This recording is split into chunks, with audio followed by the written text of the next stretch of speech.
With you. Are we live? I hope so. Okay, let's see.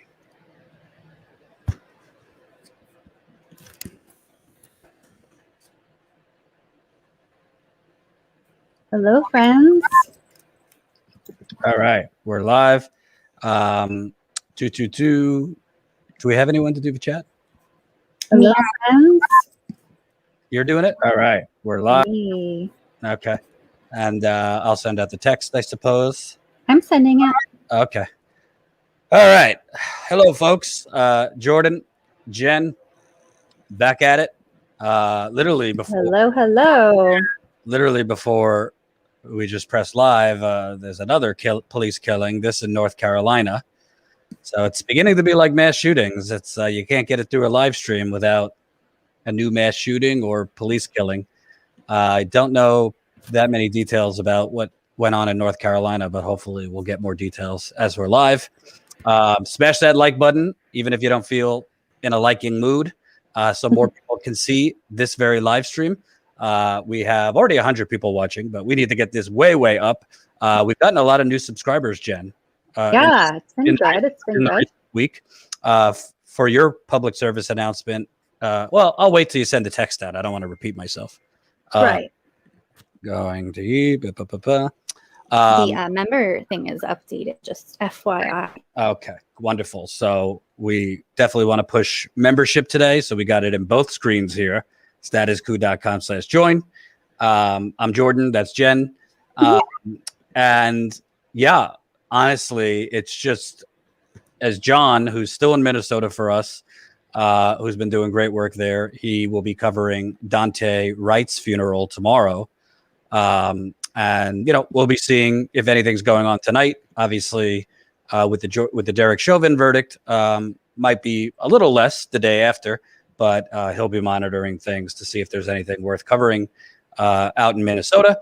But obviously, everybody's attention has now shifted to Columbus, Ohio. And like we said, we'll be keeping the spotlight on Daunte Wright tomorrow as he's buried and his funeral.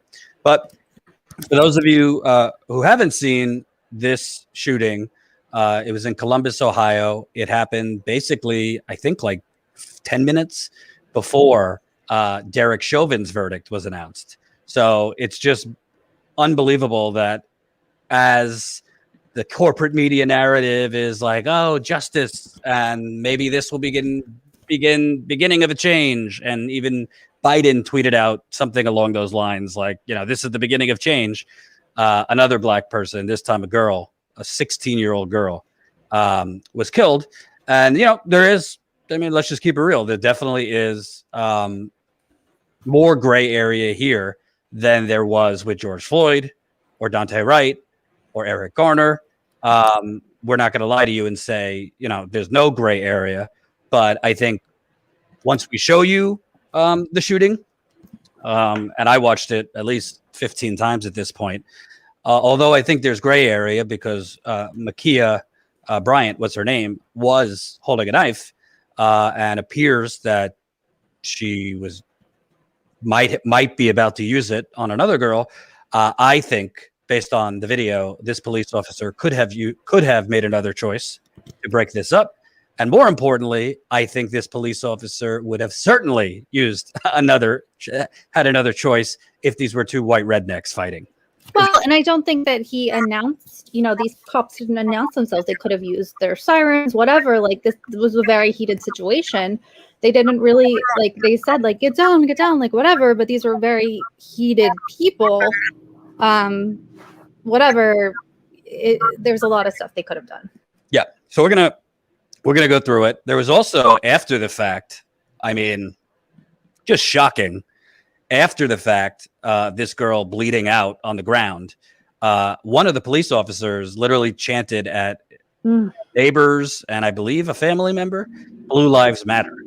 So this shows you just the psyche of these officers when their neighbor and possibly family member has just been shot by one of your colleagues, one of the officers chanted it, then Blue Lives Matter. So we're going to get into all that. Smash the like button. Not everybody might agree with us.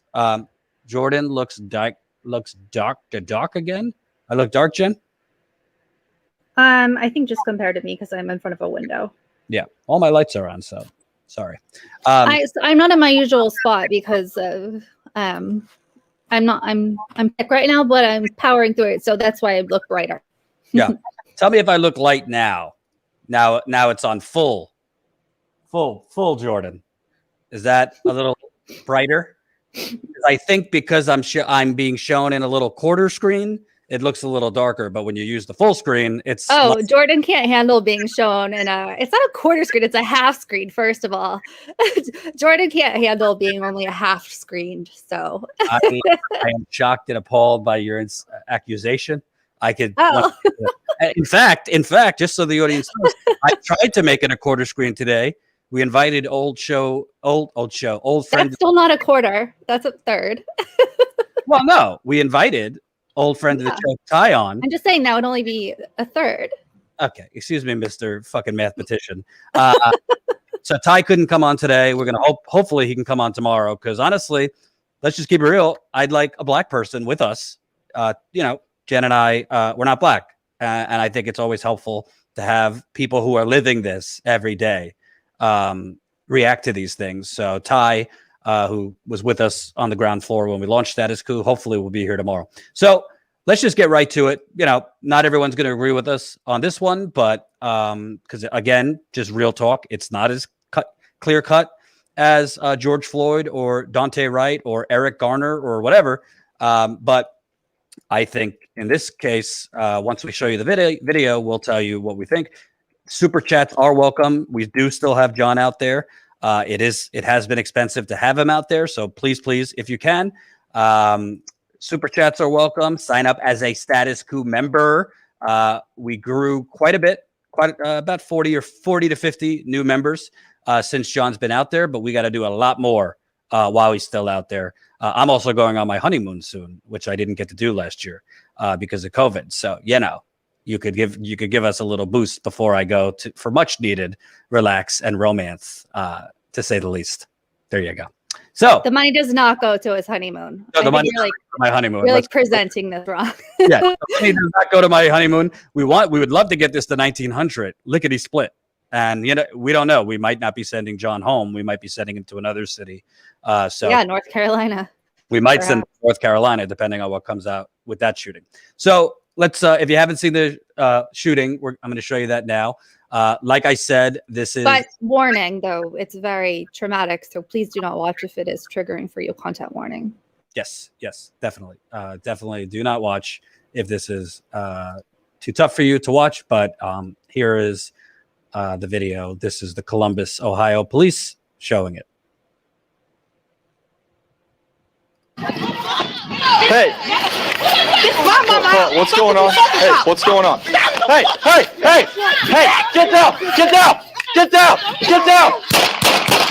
No! You ain't shoot my fucking baby! You shot my baby! Are you fucking serious?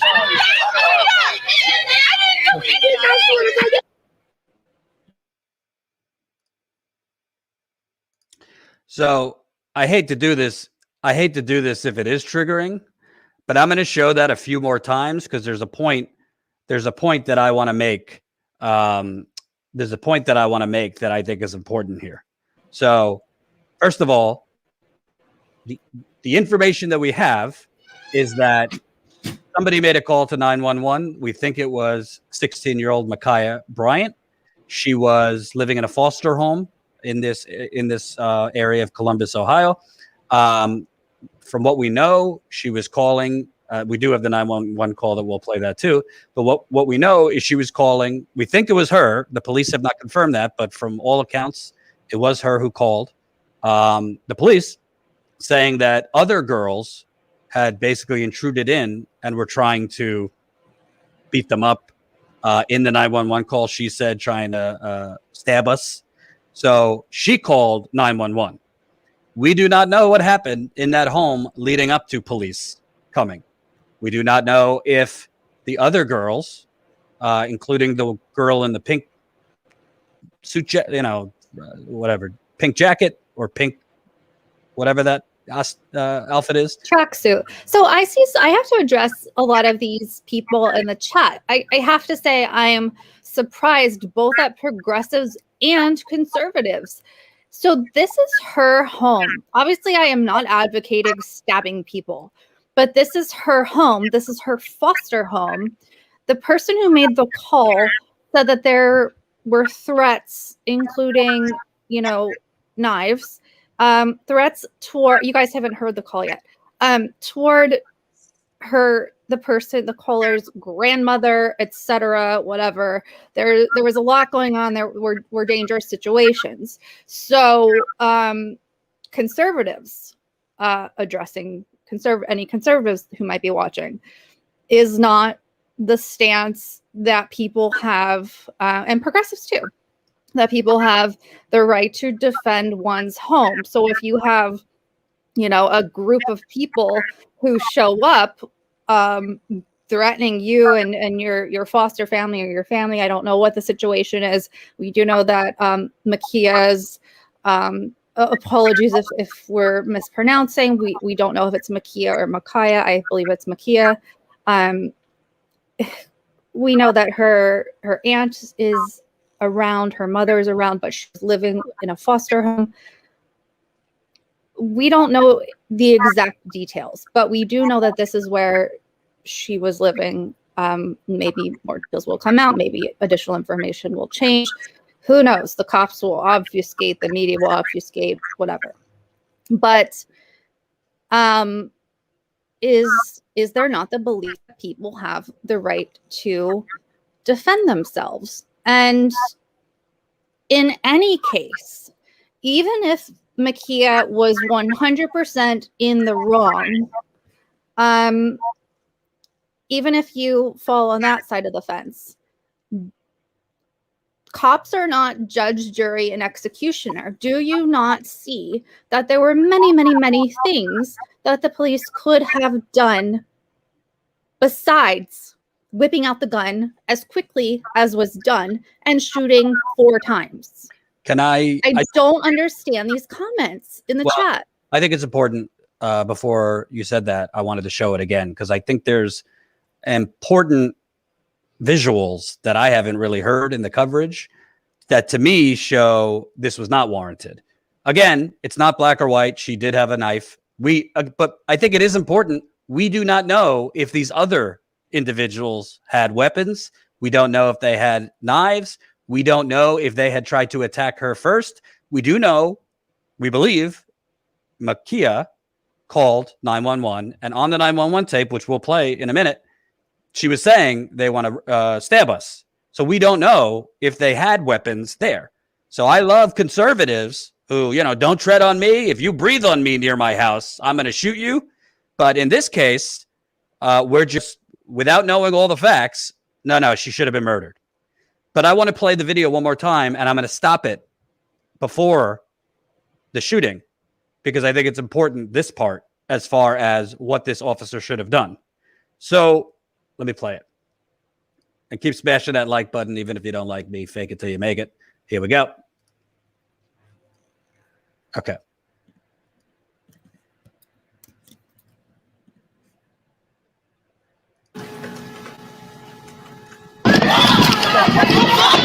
Hey! What's going on? Hey, what's going on? Hey! Hey! Get down! Right there,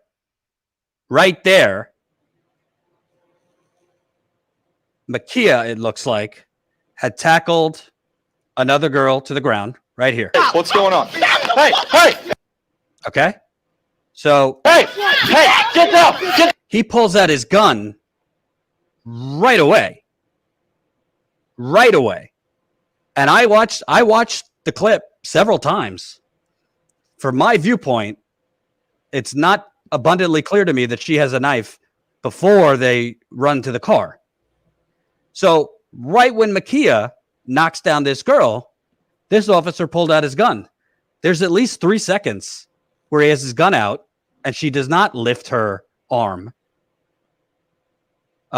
lunging at this girl with a knife. Here you go. Get down! Get down! Get down! So there's 3 get down, get down, get down, where he has his gun out already. And it's then that Ma'Khia had lifted the knife to, what appears, let me come back, what appears to be a lunge to stab the girl or what have you.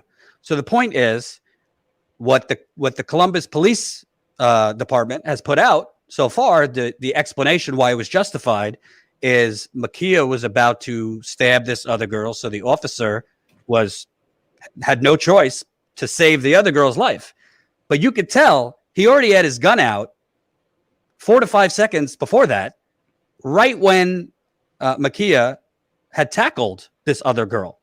So, everybody could play armchair quarterback. I understand these are split-second decisions, but once Ma'Khia tackled that other girl, there are, like Jen said, other choices you could make, because there was at least 4 to 5 seconds that passed before Ma'Khia had raised her arm with a knife. Could have pulled out his taser right then and there when Ma'Khia had tackled the girl to the ground. When he's saying, get down, get down, get down, get down, he said, get down, get down, get down 3 times with his gun up. So he's already has his gun. That's his first thought, gun. I watched the video. If somebody has better vision than me, I can't see it very visible that she had a knife ready to stab this other girl. It appears when they're at the car, which is basically at the 3rd get down command, that she lifts the knife. So to me, it's not as black or white as George Floyd or Dante Wright or Eric Garner. It's not. She did have a knife. It appears she was ready to use it. But there was several seconds before that where that police officer could have taken another tact, whether it be a taser, whether it be spraying them. I don't want to, tackling them. And I firmly believe, because I've been around white kids fighting and police coming, that if those were white people, it would have been handled significantly different. So for the conservatives coming here, this is ridiculous. She had a knife, this and that. And even I've seen some progressives. I don't think it's black or white that this police officer is certainly no Derek Chauvin. But at the same time, the fact that his first thought was to go for the gun when she did not have a knife held up right away. And from what it seems, she called police that she was being threatened. So I think the truth is, in this clickbaity world we live in, where everybody wants to have that hot take right away, we don't have all the facts.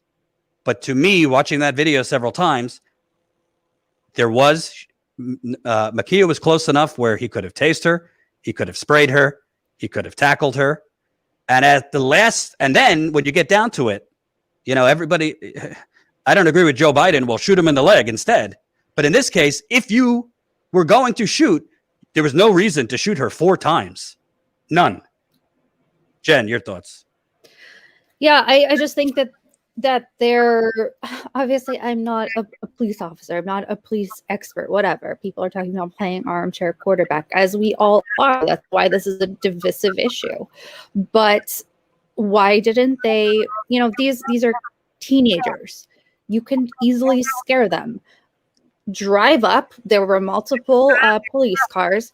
Drive up with your sirens blaring when they're rolling around with knives, tackling each other. Shoot your gun in the air or something. Then use your taser or something. This didn't have to end this way. This wouldn't have ended this way with white kids. People are saying, well, Ma'Khia shouldn't have tried to stab the pink girl. No, she shouldn't have. But that doesn't mean she has to die.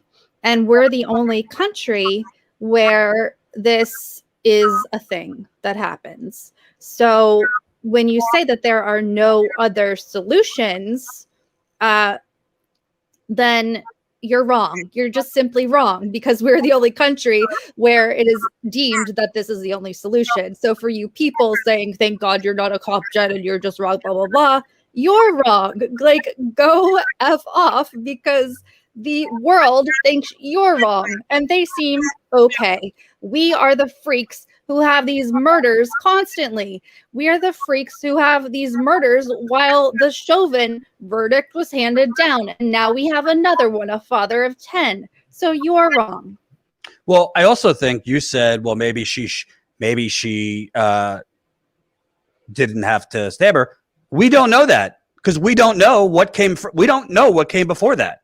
We do not know if these other girls, because there was a call to the police that Ma'Khia and the home she was in, the foster home, were under threat from other girls that came that were. Let me play the 911 call instead of just prefacing it. Here is the 911 call, which is, full disclosure, not the easiest to hear, but I think you'll get the idea from the 911 call. So this came first.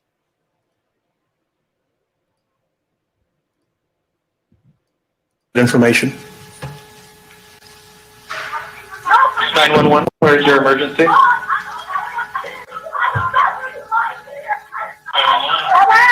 It's 3171. Lead your way. Is there an apartment number letter? What's going on? Come up here.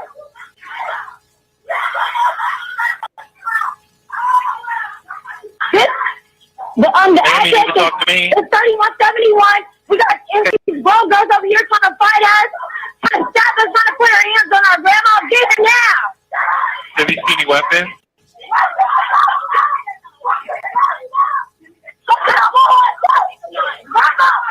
Ma'am, do you see any weapons? We need a police officer here now. Do you see any weapons? He's officer now. Ma'am, do you see We got weapons? guns trying to hit us. No!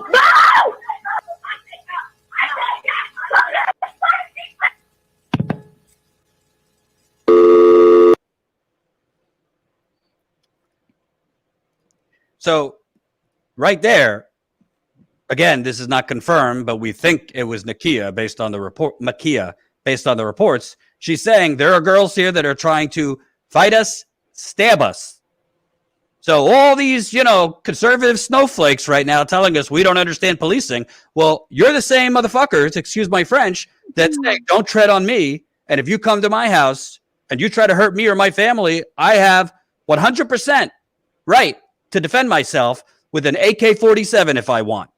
But suddenly, you just heard the 911 call. I'm talking to you conservatives who are hitting Jen and I, which, by the way, we were very clear. This is not as clear-cut as George Floyd, Dante Wright, Eric Garner, and some of the other ones that were just very obvious. But, why don't you look in the mirror? Why, for you, most of you white folk saying this, it seems that white people are entitled to defend themselves at all costs if somebody goes to their home and breathes wrong or looks at them the wrong way. But this black woman, 16 years old, and again, I want to be clear, it's the police have not... Black girl, black child. Black girl, thank you for correcting me. It's not confirmed, but the reports are it was Ma'Khia, the 16-year-old child, who called. She's saying they want to fight us, they're trying to stab us. So this person's asking, is there a weapon? She just said they're trying to stab us. They're trying to injure the grandmother.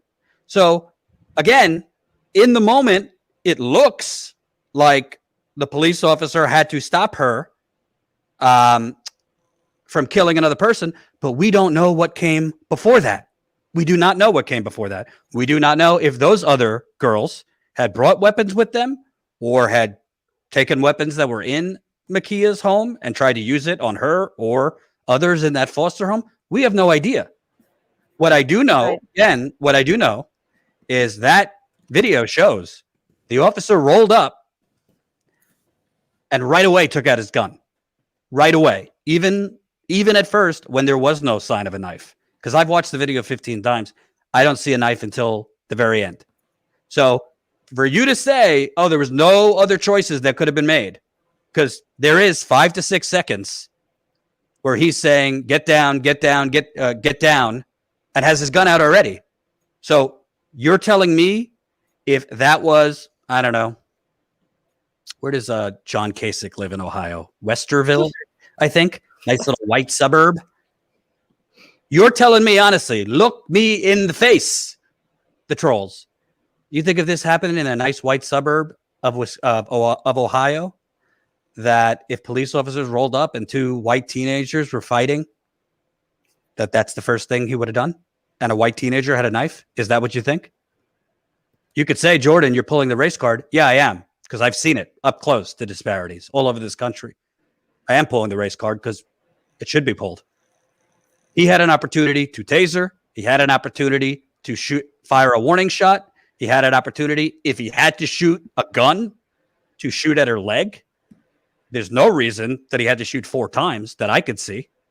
And you could tell after she's down on the ground, as is the case with a lot of these irrationally fearful cops, the officer had his gun out for many, many seconds after, because from what it appears, he was in shock.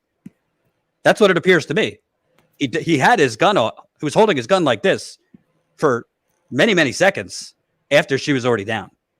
So I don't think it's a clear cut. I don't think it's clear cut. And I think it really, the facts are going to matter. Who made the call? What happened before that phone call? You could say, well, she shouldn't have tried to stab her. Well, do you know if they tried to stab her first? You have no idea. Yeah. Conservatives have no idea. Progressive, I have no idea. All I know is this girl, again, police have not confirmed it, but by all accounts, this girl who got killed was the one who called for help. I want to read, just in case people couldn't hear, it was difficult to hear the call. So the first part is indistinguishable. This is the 911 call. So indistinguishable, trying to fight us, trying to stab us, trying to put their hands on our grandma. Get here now. So that's the call. We are right now going off of information that we have available to us at this time. So the aunt of Ma'Khia has spoken out. She initially got a couple details wrong. She said that the girl was 15. She apparently had turned 16. So the mother corrected that bit of information. As if information comes out that changes some of these details, that might change a viewpoint or whatever. But from what we know right now, I don't understand. I don't understand a lot of the positions here. But some of the people taking these positions on the conservative side are the same people who are saying that Derek Chauvin is a political prisoner, etc. So not a surprise. There's literally people that it doesn't matter what a police officer does, it's always justified. And some of them are in the chat right now, and that's fine. I mean, yeah, you're wrong. And you have bought into the fetishizing of police officers. Yeah. We pay their salaries. They work for us, not the other way around. And this fetishizing of police, that it's a dangerous job and you don't understand it and you two are idiots, it's not actually logical. It's part of the culture wars that a lot of you have bought into through Fox News and Breitbart and One American News and all these crazy fucking right-wing rags. But the truth is, and I was totally, from the beginning, I don't think it's cut and dry. As Jen said, if different information comes out, it might change my view. But all I could do is remember, sorry to interrupt, but do remember the information that we originally had about the George Floyd Derek Chauvin case was that George Floyd died of a medical emergency following an arrest. So beware of police reports and information. But I want to point out, because Jack Daniels, I think, is and this is a good comment that I want to read. I love you guys, but stop this one. She was about to. I just lost it. She was stabbing another person. Jack Daniels. Neither of these women should have gotten hurt. Like, no one wants either to get hurt. I'm a big fan of Jack Daniels, by the way. Jack Daniels. Jack Daniels, honey. I don't think you're getting it, Jack Daniels. that reaction you have, Jack Daniels, you're making a decision without knowing all the facts, is my point. So when you say she was about to stab this other girl, you don't know what happened before that. You have no idea. And we don't know either. What we do know is there was a 911 call, we believe, made by the girl who got killed, saying these other girls are intruding in their house and are about to, well, I don't want to say intruding because I don't know if the other girls live there. We don't know. We don't even know that. But that these other girls were there fighting and stabbing them or attempting to stab them and hurt their grandmother.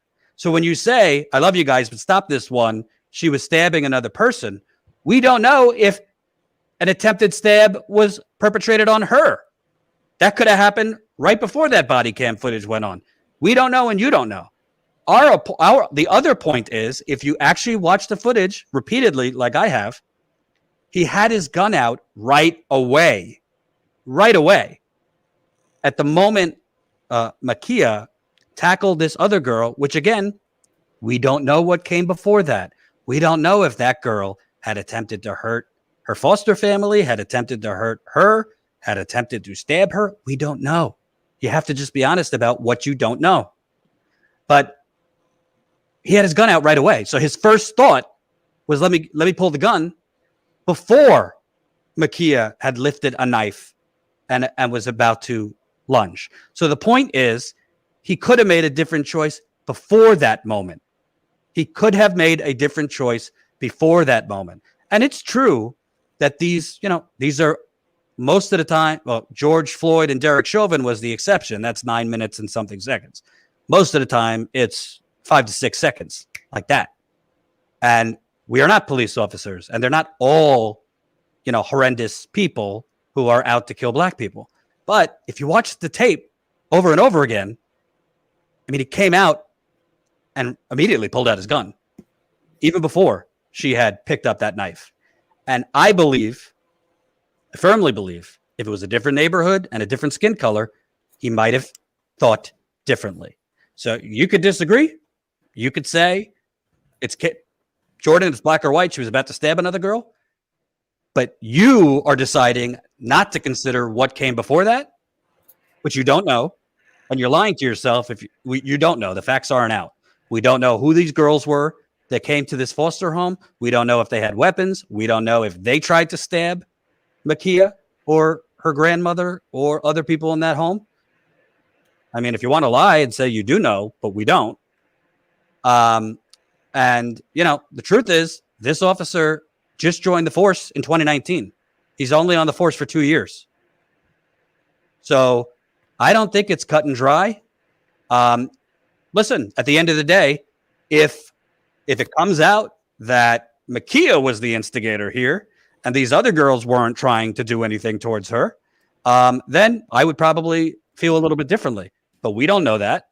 And I just find it really rich that all of these right wingers and trolls, oh my God, Jen, if that was in, if that's in a white neighborhood and, there's an intruder in a white person's home, they might be singing a much different tune if the white person tried to stab the person attacking their family. But in this case, it's a black 16-year-old child, and case closed. She was about to stab her. Do we need to wait to know? Should we wait to know if they tried to stab her? Should we wait to know if they tried to stab her grandmother? Should we wait to know if they had weapons? Doesn't matter. She was about to stab them. Case closed. Blue lives matter. Go fuck yourself, honestly. Right. And that's the thing. I thought that this would go a lot more viral. And by this, I'm talking about, do you have it, Jordan? The Blue Lives Matter clip? I can find it if not. I thought that this clip would go a lot more viral because no matter how you feel or where you fall on this issue, it is completely abhorrent that as Ma'Khia's dead body just shot by police, no matter whether you think it was a justified shooting or not, it is a tragedy that a child is laying there dead, bleeding on the ground. There is another body cam footage that was just released. There were 3 released, and we just got the other 2 today. That is even more devastating than the one we showed. And you can see Ma'Khia lying there, struggling for breath, and it is horrifying and horrible. So that's not the video that I'm talking about. I'm just setting the scene here. So as that was happening, as she was laying there dying, this police officer, I don't believe it's the one who shot her, but as people were standing around, I have it if you want me. as she's dying, this police officer says, "Blue lives matter." Here, let me show it. And if you're going to be a troll, leave a super chat. It's okay. We could disagree. But, you know, if you're going to take up real estate in our super chat, feel free to leave one. Here we go. Go.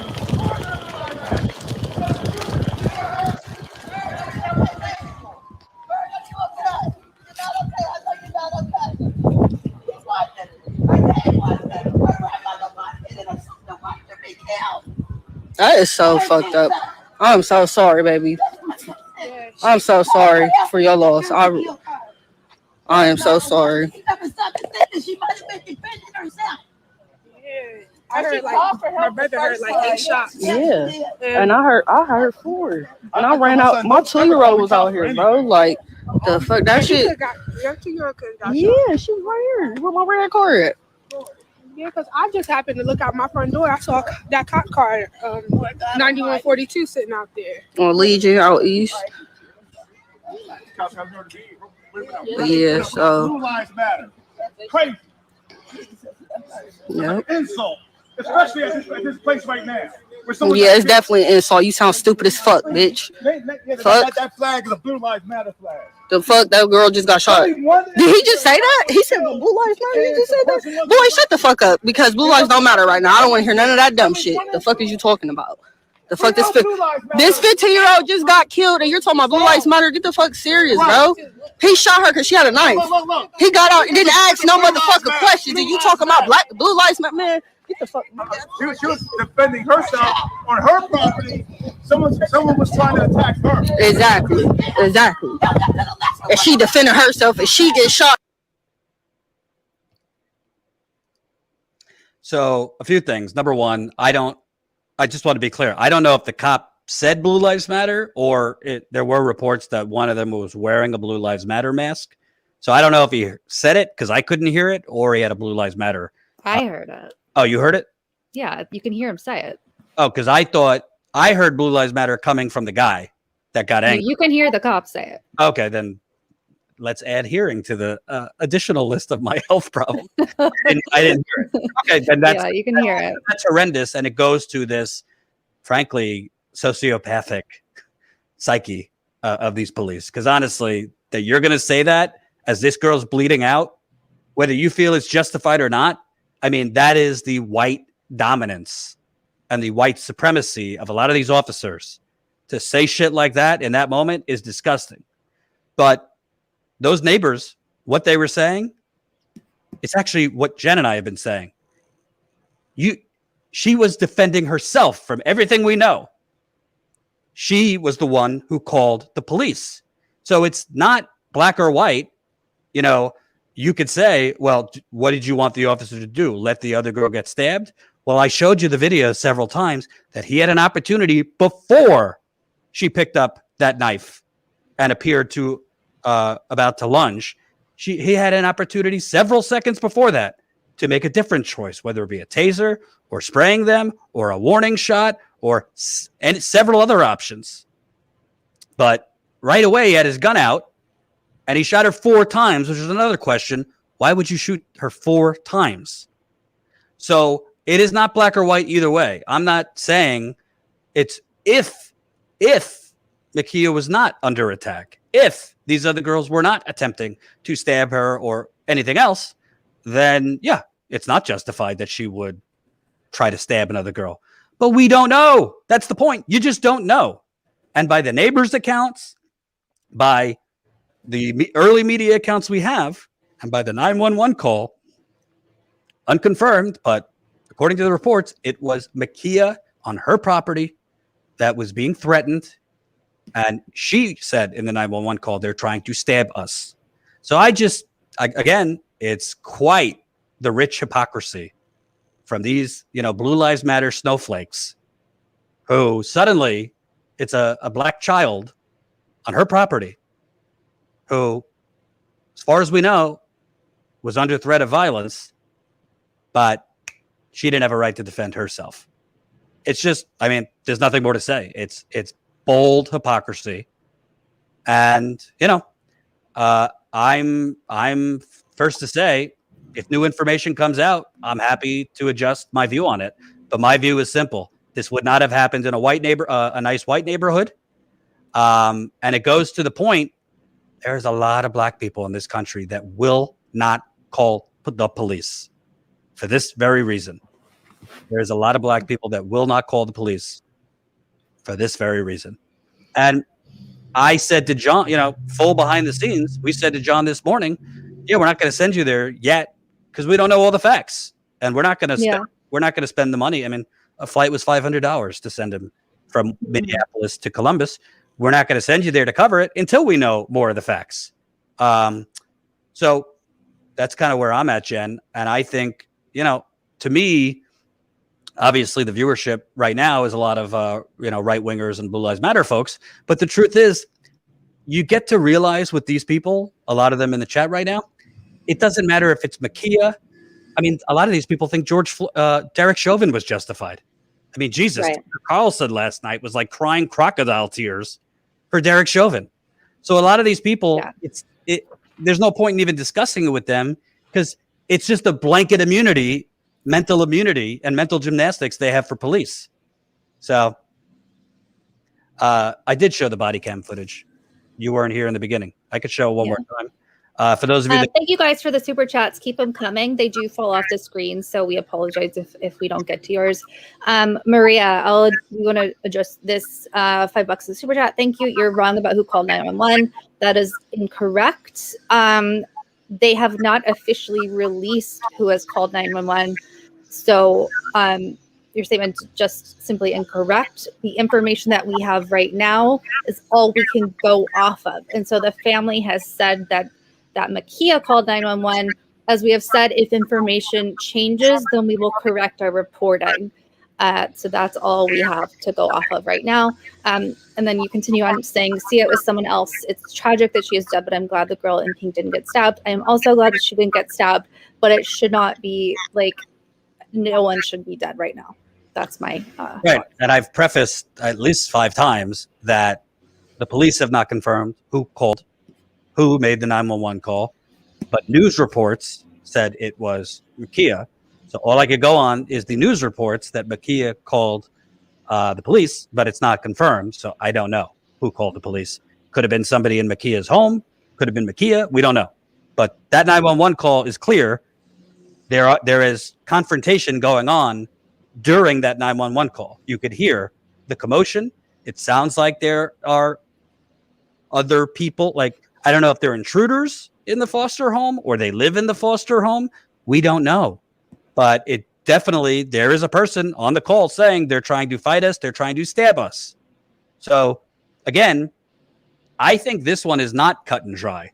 And I think YouTube and media in general, there is a bias towards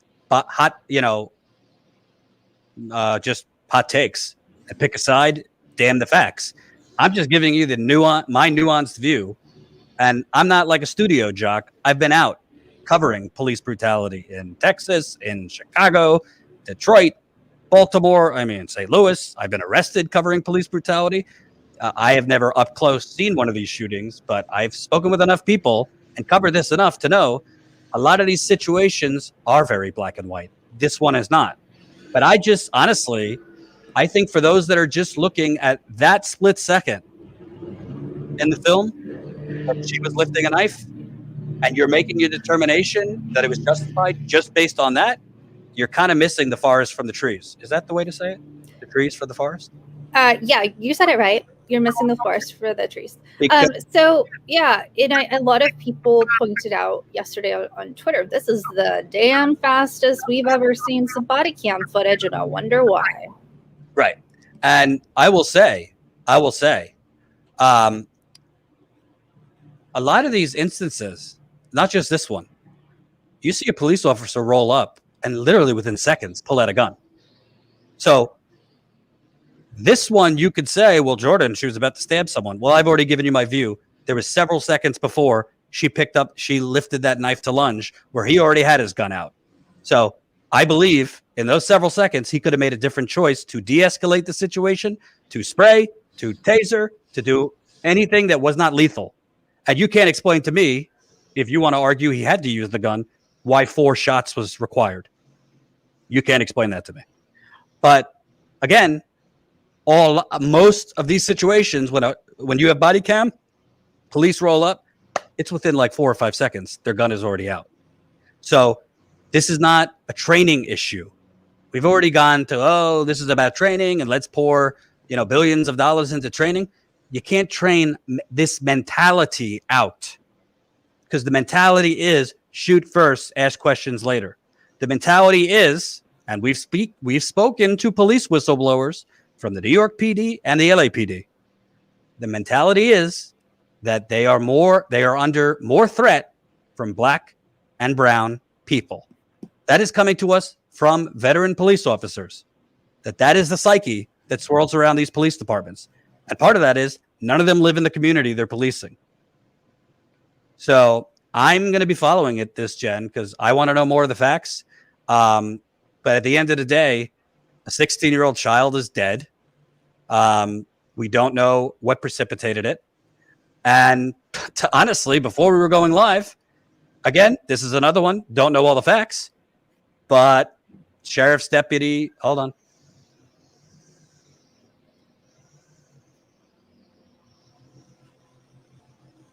Sheriff's deputy placed on leave after fatally shooting North Carolina father of 10. A North Carolina sheriff's deputy fatally shot a father of 10 while he was conducting a search warrant Wednesday morning. Pasquotank County Sheriff Tommy Wooten said the officer has been placed on administrative leave after the shooting. At a news conference Wednesday afternoon, Wooten said a deputy from his department shot Andrew Brown Jr.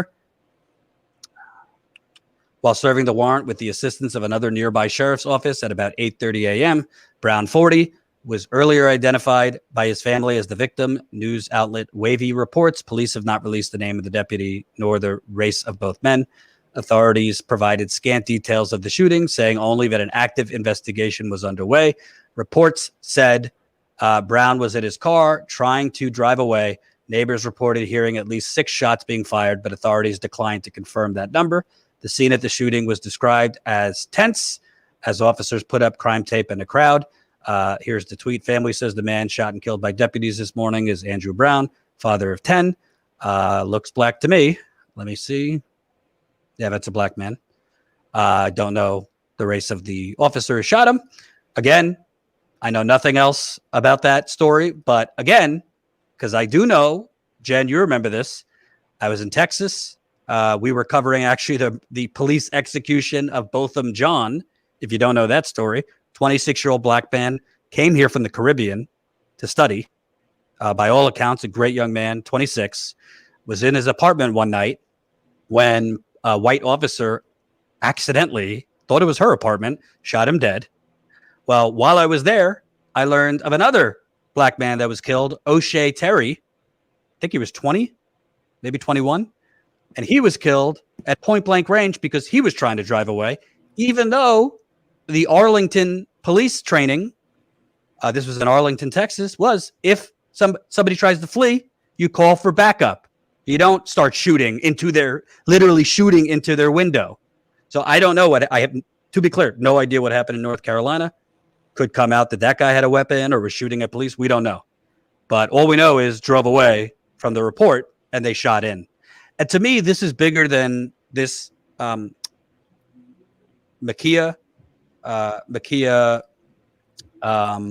Bryant shooting or this North Carolina shooting. The point is, we're in a country right now where we have to expect at this point that there is going to be police killings, mostly of black men, now black women too,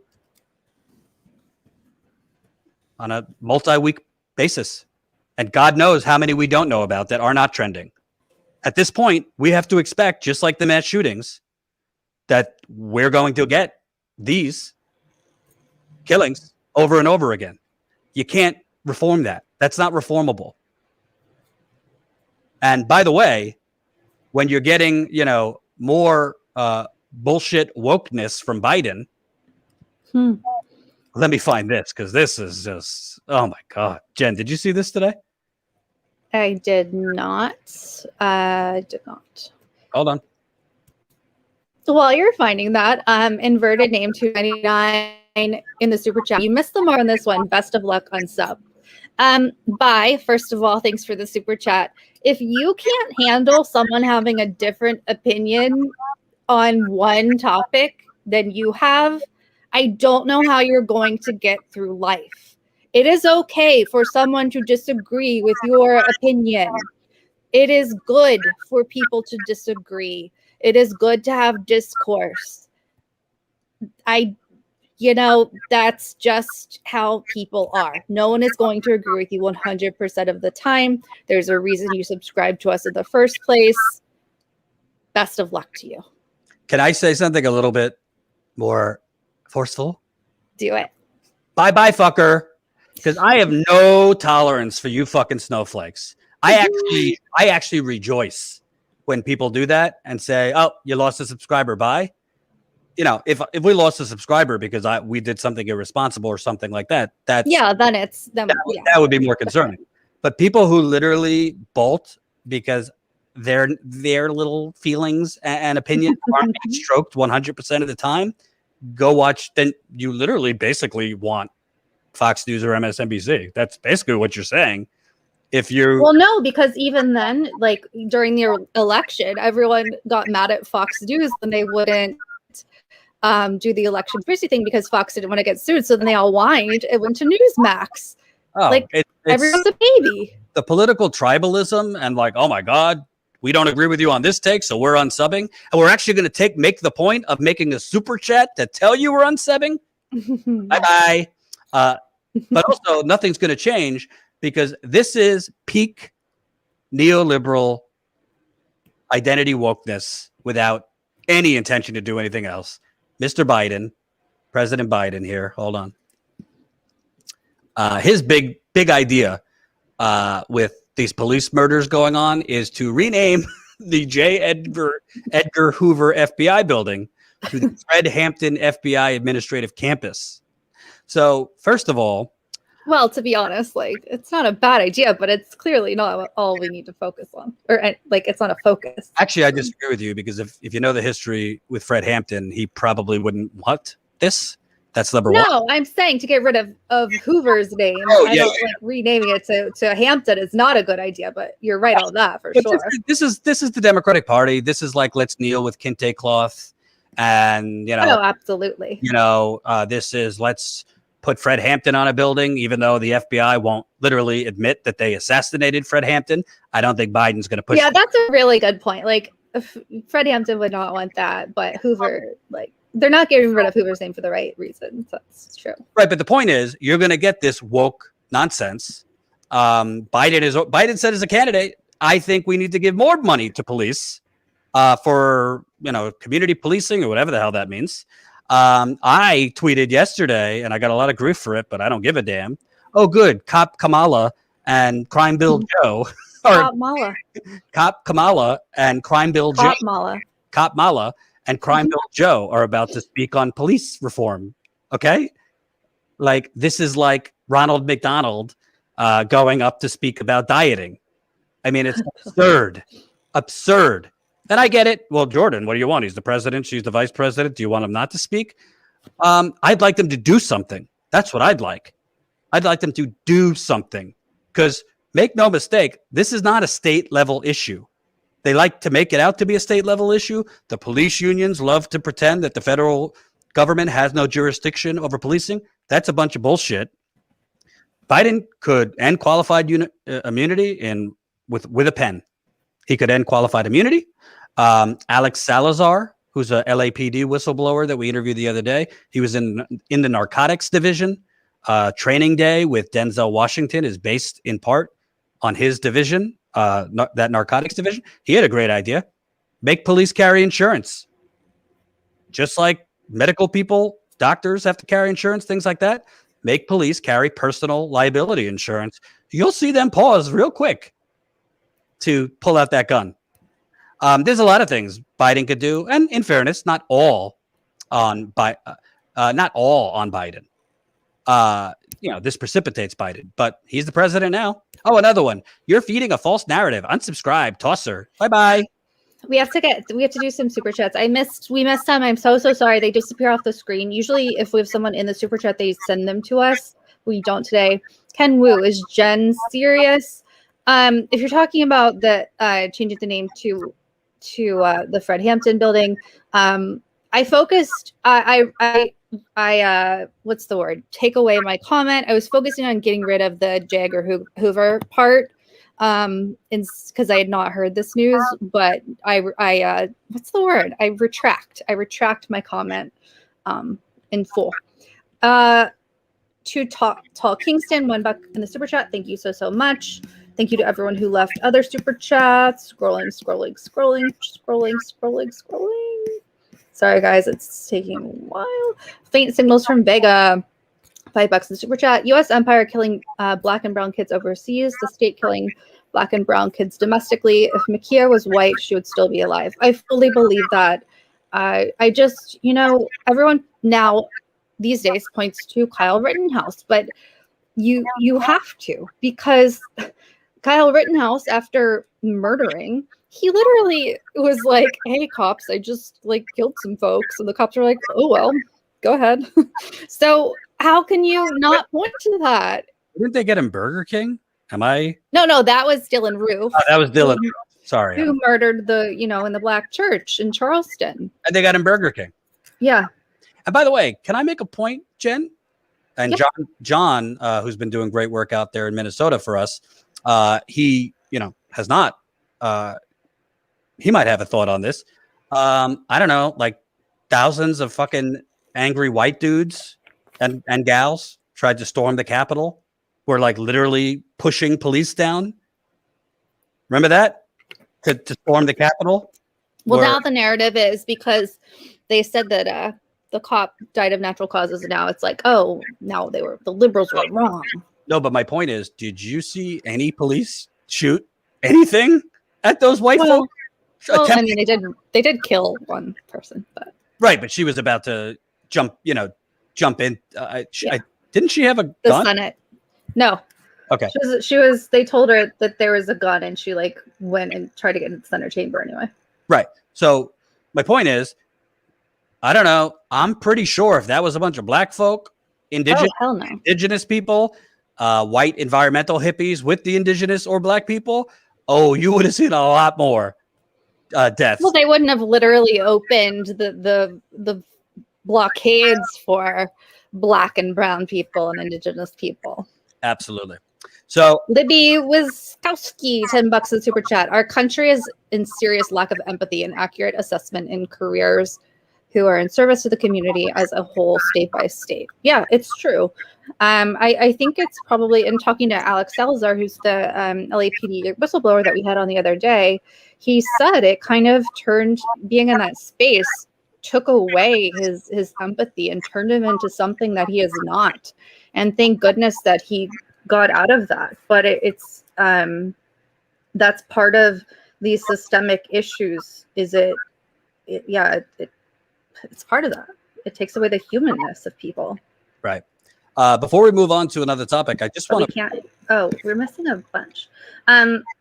I can't put these on the screen because I don't know where they are. AB Neridi 24, $20 in the super chat. And by super chats for Twitch people, that's on YouTube. Thank you to all of our Twitch followers as well. $20. I can't say what I want to about the snowflakes, but I love you all deeply. You speak to the real people in this country. Thank you so much. Cal L, $5 in the super chat.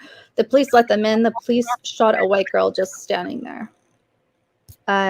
If you're talking about the Capitol insurrection, the girl was not just standing there. She was trying to get into the highly protected Senate chamber after being warned. To Hotel Kingston, $5. So if these Black communities don't call the police or want them around, why is it that most Black communities want more police presence? I don't know what your stats are on most, and I don't want to speak for Black people, but I will say that in the instances that I have heard and in interviews that I have done, it is a matter of feeling like cops stay away from certain very vulnerable populations, like older Black people or people with very young children. Just people feel like they're like left on their own in high crime areas. But there are a lot of communities where they do not call the police, where they kind of self-police because they know what will happen if the cops are called. What will happen is this. Someone will get shot. I also think there's a difference between wanting more police and not wanting police to knee-jerk shoot your family and friends. Right? Yeah. You could want police because there's crime or whatever, but also not want them to shoot first, think later. Those two things aren't mutually exclusive. The other thing before we move on, because we want to show some of John's great, powerful moments yesterday when the Derek Chauvin verdict was announced. I think the reaction to this, our thoughts on this, and just all like, oh, we're going to unsubscribe, this and that. I think Thanks, not a wine, Mom. I think the reaction to that is a perfect illustration of how fucked up media has made people in this country, and how media has created this brainless tribalism in this country where people can't look at situations on a case-by-case level. They're just either all team this or all team that. And it doesn't matter what's in between. And they also are selectively that. So again, if it was a white person that did the same thing, a lot of these Blue Lives Matter people would have a much different reaction. Yes, I'm saying you would have a much different reaction. But because it's a Black girl, oh, let's give more benefit. Oh, maybe she shouldn't have tried to stab her. And well, Jordan, she was trying to stab her. There's a white person doing that. And the reports were that the white person called the cops because they were being threatened. I think you'd have a different tune. But just this mentality that you need to feed me my exact views, and if you don't, even once or twice, I'm gone. It just shows you that the politicization of the media and the corporatization of the media has literally created a snowflake complex. Not just on the right, by the way, on the left too. Because on the left, we've seen if you're not as like fucking ranting and raving that the AOC and the rest of them are Lucifer, then bye. You're not progressive enough for me. So it goes both ways. But I think people need to start taking a step back and actually looking at situations on a case-by-case basis, because just believing black or white on all things really makes a very volatile tinderbox of a country. And I think that's what people are doing. So those are my thoughts. You don't have to agree with me. Thank you, Anton Scorpio, $5. Jen, should we move on? Yeah, we should. Jeremy, so I pay a super chat to add to your point and not I'm sorry, Jeremy. It's hard to report and do this at the same time. You suggest taking a screenshot. I think that's a good idea, but I don't think you understand that we are literally producing the show and reading the show and monitoring breaking news and making commentary and moderating and doing 100 things at one time. We appreciate your super chat. Go ahead and retype it or paste it in, and I'll do my best to try to catch it. I really, really do apologize. We do appreciate you, of course. Yeah, normally we have help in the super chat if both of us are on together. But status quo is literally just us two right now. We do not have any help at the moment. So yeah. So if we missed you, we're sorry. We'll try to keep up. So I want to move on because obviously the Chauvin verdict came yesterday. I don't think it was surprising, which is a good thing. It was kind of expected when the jury came back that quickly that it was going to be guilty. I'm not a black person, so I don't want to speak for black people, how they feel about it. But we want to show you some of the moments that John got. John is still on the ground in Minnesota. Dante Wright, who in the last 2 or 3 days, maybe that name got lost a little bit in the anticipation of the verdict with Derek Chauvin, and then, the celebration of that verdict. But Daunte Wright, who was the 20-year-old black man who was just murdered a week and a half ago by an officer who thought it was her taser. A week and a half, yeah. Yeah, so his funeral's tomorrow, so John is still on the ground there. It's very expensive to keep him there, but we think it's important. So definitely, if you have the means, consider signing up as a member, statuscoup.com/join. As humbly as I could say it, there haven't been a lot of independent outlets out there. There's been some there's been some independent streamers, but as far as outlets out there, it's basically been us and one or two others continually. And let's just say we've been showing a little bit more than CNN and MSNBC. Would you say so, Jen? Hell yeah. They seem to only show the sanitized version of what's going on. And it seems like when they're live from these protests, they tend to do play-by-play that's often sympathetic for the police.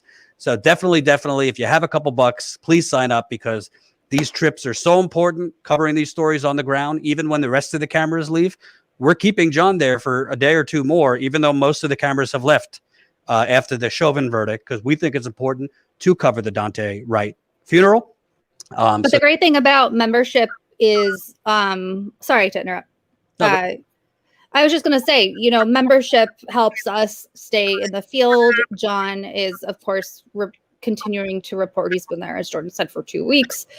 Today he was at the viewing for Daunte Wright, which he did some respectful recording. Tomorrow the funeral, again respectful, and we'll see where he goes next, or what happens next. Maybe North Carolina, maybe Ohio, but about membership, it's all about community. It's not just us talking to you. As you can see, we respond to you, and this issue is particularly divisive, but this is about community. And so we have, for members, we have a Discord chat. So if you're having fun in this chat, I know we have some trolls here, but that's why we have a Discord chat just for members. So you can talk politics and current issues, current events, we have book club stuff going on, and all kinds of things. So you get that. You ask me anything, Zoom calls with Jordan and myself, just for members, a bunch of other perks as well, including behind the scenes stuff, all kinds of stuff happening, just $5 a month, statuscoup.com/join, which you can see right there in our names. So definitely join. We are trying to get to 1,900 members. We are about 68 members away from that number. So we urge you to join. It helps us out. It helps us continue doing this great reporting, and you'll see some clips from that excellent reporting that John is doing. And you'll get these incredible perks at the same time. You'll feel good because you are the reason we're able to do this in-field reporting, unlike CNN and their pretend reporting. They pretend to sort of be on the front lines, but really they're on the back lines of reporting. Jen, do you see how awesome I am with tech that I was able to put the member? Look at you, yeah. And figuring it all out. The picture in picture. No. So Jeremy, I think this was your super chat. No one wants to acknowledge that this cop could have accidentally hit the girl in pink, who was also in the line of fire. A tad flagrantly cavalier. I completely agree. He absolutely could have accidentally hit the girl in pink. He took 4 shots, so that increases the chance that he could have hit that girl. That's a great point. Right. All right. I want to show this clip because I think it was one of the more powerful moments after the verdict. This is John interviewing somebody, I believe, in a white fur jacket. Kind of. He is, incredible. So if you're anti-fur, this might not be for you. But it's fake. Oh, it's fake. Okay. Because my wife was like, I don't like that fur. I was like, I don't know if it's real. No, it's it's fake. But this is somebody, I mean, when you hear his story, it's really, really something. Take a look.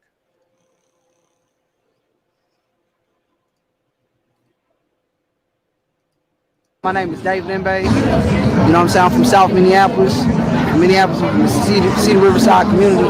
South Minneapolis. Hey, how y'all doing? My name is Dave Limbe. You know what I'm saying? I'm from South Minneapolis. Cedar Riverside community, South Minneapolis. I grew up out here in Minneapolis, been knowing the whole community, man. I'll be everywhere. I'll be north side, south side. I show a lot of much love, a lot of much respect. growing up, coming from the struggle, seeing what was going on out here in our communities, and it's hard, man. It's even hard for me to talk about, you know. I'm a living victim to the system and what I've been through from police brutality and officers not being held accountable for what they've been through and what they've been doing, you know. So that's what it's pretty much been for me. I've been shot by the police 4 times in the back, 1 time in the head. It was on 38th in Chicago.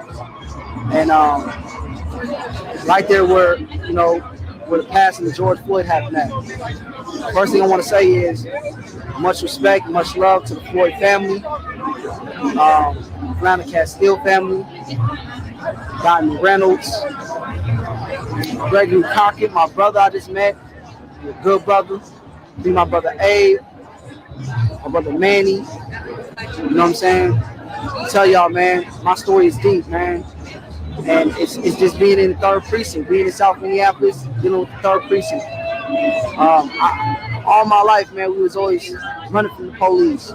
For me to be the person during the protest coming home and being incarcerated for so long and seeing police officers running back from the 3rd precinct, man, running out that motherfucker, it made me happy, man. And we happy to tear that motherfucker down. We did it for a great cause. We did it for Floyd, man. And officer involved in my case, it was multiple officers. I had supplements, man. In my case, I had my whole motion, man. I had everything you could look at, man. You know what I'm saying? And multiple officers had something to say. And one of the officers that had something to do with what was going on was definitely this officer that got convicted right here today on all 3 counts. We happy, man. We happy we got that justice, man. You know what I'm saying? And it's gonna be the beginning. Minnesota, man, we done led the way. We're 2020. We made a decision to get this person out of office, man. Trump, that wasn't for the people. We the people. And we was able to do so. We was able to do that. And we just happy, man. We got the verdict, man. We got justice today, man. And it has a lot of relief in my life, man. It gave me a lot of relief in my life. So with that, man, 612, fix the law. I'll let you boy. Do you see this changing the way police treat black people in this country? You know what?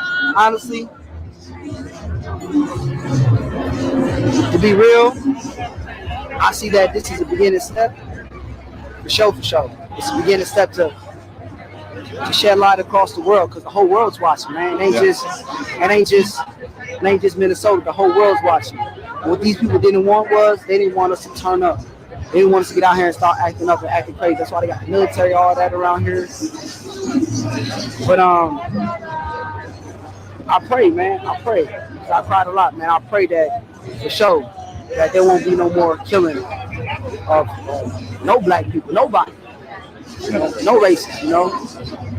And once we get that justice, man, like how we got today, it's gonna shed light, man, on the whole world. You're tuning in, man. You see the hat, man. TC, we really honing it down out the town, man, Minnesota. We showed out, man. We had it for the last 2 years, man. We did that. George Floyd, I love you, bro. I make it there. I'll see you up here in heaven, bro. Real. Hey, good job.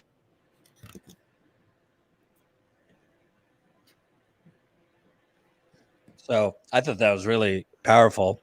I mean, I think Incredible. I think he said he got shot 4 times, including 4 one times in the back and the head, once in the head.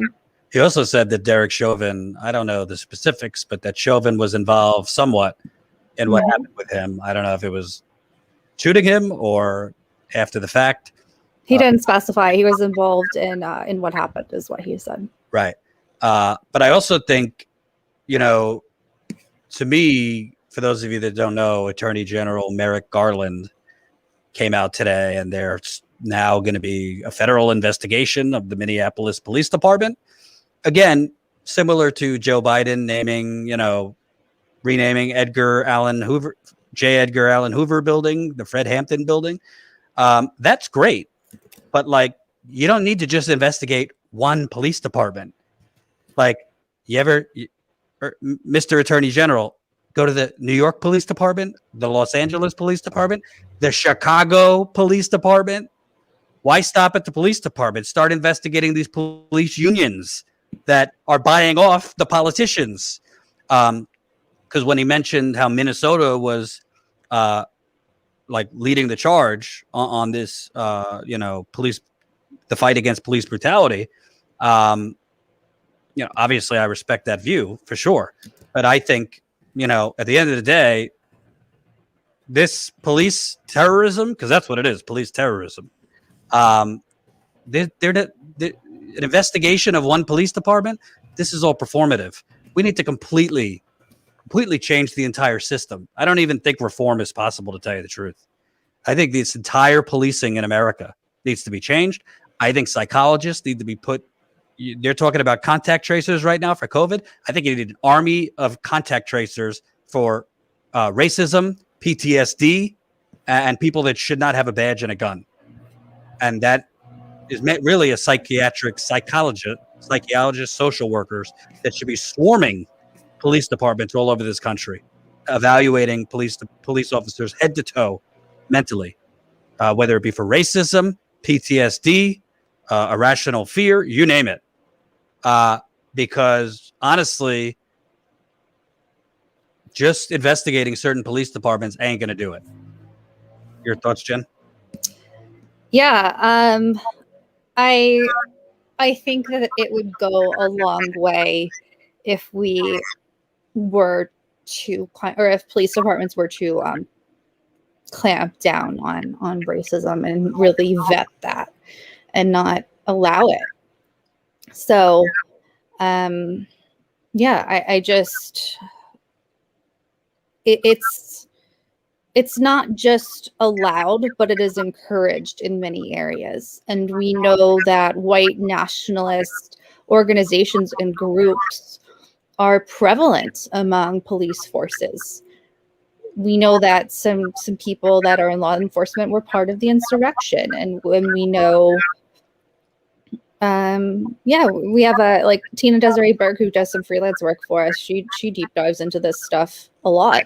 And white nationalism is a real issue in our police force. And beyond deep diving, any person with a brain and eyeballs and access to the news, which is all of us watching this right now, knows that it's an issue, because Black people are being murdered constantly at the hands of police and being mistreated at the hands of police.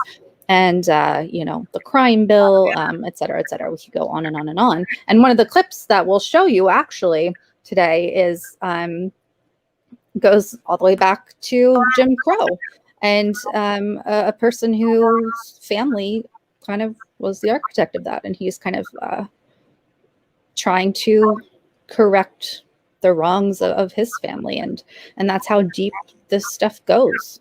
So Jen, I think there's a chance. Don't want to interrupt, but welcome new status quo member, Shiny and Jason. Holy Shiny, that's cool. Shiny and Jason. Holy cow. We're now at 1,834. 1,834. Obviously, we need to we don't have the tech to update in real time just yet. We do too. We do. Jen, when that's ready, let me know. So we're at 1,834. Let's keep on getting those members. We're keeping John out there to cover the funeral tomorrow. We might send him elsewhere right after this. He's a machine. It's ready. Oh, he's a machine. So he puts his hand up. Oh, I want to go there. I want to go there next. Blah, blah, blah, blah, blah. So as long as you fund us, we'll keep covering these things. By the way, on me, I am going on my honeymoon soon. But after my honeymoon, when I am well rested, I will be back out there as well. Here we go. 1,834. Look at that great new page Jen created. So you could see how many members we got. You could see how many left to go till the next milestone. 66 left till we hit 1,900. By the way, membership is not a vanity thing. The more members we get, the more help we could hire, because we do need help to help us grow, but also to take some of the load off myself and Jen. So that's that reminds me. Someone says how many people work for us. So if you are a person who is amazing and available during the day for breaking news, if you are awesome and just a great, cool person, and who is with the status quo vibe, who can do social media, who can clip things, who can do the things that status quo does. If you watch our channels and our social media, and you kind of get us, email at info@statusquo.com if you could be available at the drop of a hat and kind of on a daily basis if you'd like to kind of help out on a freelance basis. info@statusquo.com. Yeah. And there it is on the screen. I don't know if I showed it before. 1,834 we're at now. So yeah, keep signing up, statusquo.com/join. It's like Christmas, early Christmas, every new member we see. And I'm Jewish, so that tells you something. I want to play another clip from after the Chauvin verdict. Let's take a look at this one. If I could get. Say thank you to Shira! Say thank you to Shira! Say thank you to Shira! Oh yeah, we feel like celebrating. We feel like celebrating because I live in Minneapolis. I'm not an activist. I'm just a person, a black man in America, and we finally got something. You know what I'm saying? Something back. Yes, sir. We finally got something back. You know what I mean? So we celebrating all three convictions. Like I said, I'm not an activist. I'm not an activist. I mean, you got activists coming from all over, but I live down the street. I live down the street. Now, what does this mean, bro? What does this mean? How's this going to change the way policing treat black people in this country? Well, that's a good question. I don't know about that. But this is beginning, right. And this is beginning to celebrate. Absolutely. We got something out of this. Remy time. It's Remy time because of the three convictions. Okay, so I missed my bag. It's a small backpack and it's black Jordan. with red. Jordan. Yeah. You have to move it ahead to the next interview. Like, you know what I'm saying? Them, it's just amazing. I don't know, it's just amazing because I'm born and raised here. So, like I was telling them, like, this ain't nothing new for us. Yeah. Like, you know what I'm saying? I had 3 cousins that was murdered by the police in Minneapolis in the late 80s and the 90s. So, my cousin Tyrcell was 17, got shot in the back. They planted a gun on him and everything, and they never even brought charges against officers. My aunt did receive a civil lawsuit for not hardly enough money back then. So, no matter what, there's a lot of people that have experienced this. You know what I'm saying? And I haven't been in trouble in over 25 years, and I recognize the trauma that I have today. Like when a cop is riding just behind me, you know what I'm saying? Yep. With the fear and the anxiety. So I'm hopeful that the following generation may be able to live in peace with law enforcement. I know all cops ain't bad, but there's a lot of them that abuse their authority. So hopefully our civil rights will be respected now. Holding police accountable for their actions. That's all we ever wanted. Absolutely. Just for police to be accountable and not operate with total immunity. Right. You know what I'm saying? And a lot of cops, they'll tell you, we don't care if you sue us because they know it ain't their money. Yep. Like I've had a lot of cops say that to me. Like they know it's the city's money, it's our taxpayers' money. Yep. So they don't really care about getting sued. But one of the things that they're trying to change is that you can sue the cop personally.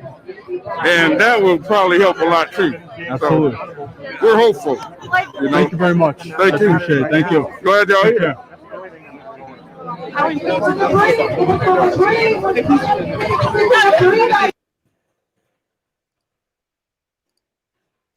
The thing that really strikes me, Jen, the more people John interviews, you see a pattern that, I don't know the percentage, but over half have been shot at by the police or been framed by the police or been targeted by the police, black people in particular that he's interviewing out there. That's the second clip of like 4 clips that we have where they've either been shot at by police or been targeted by police. And he was even saying 25 years later, after his encounters with police, he's still got trauma when police are around him. So it goes to not just the life or death of people who are losing their lives, but people are being generationally traumatized in the black community by police. Yeah, well, and you have the generational trauma from what is happening, you know, in modern times in the generations that are alive today. But then you also have the 400 years of generational trauma, like here in America.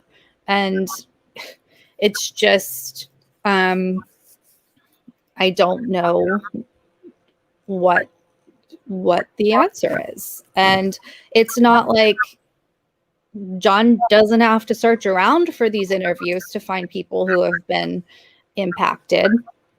It's just every other person he turns to has been impacted in these horrible ways, personally. So it's just really, really devastating.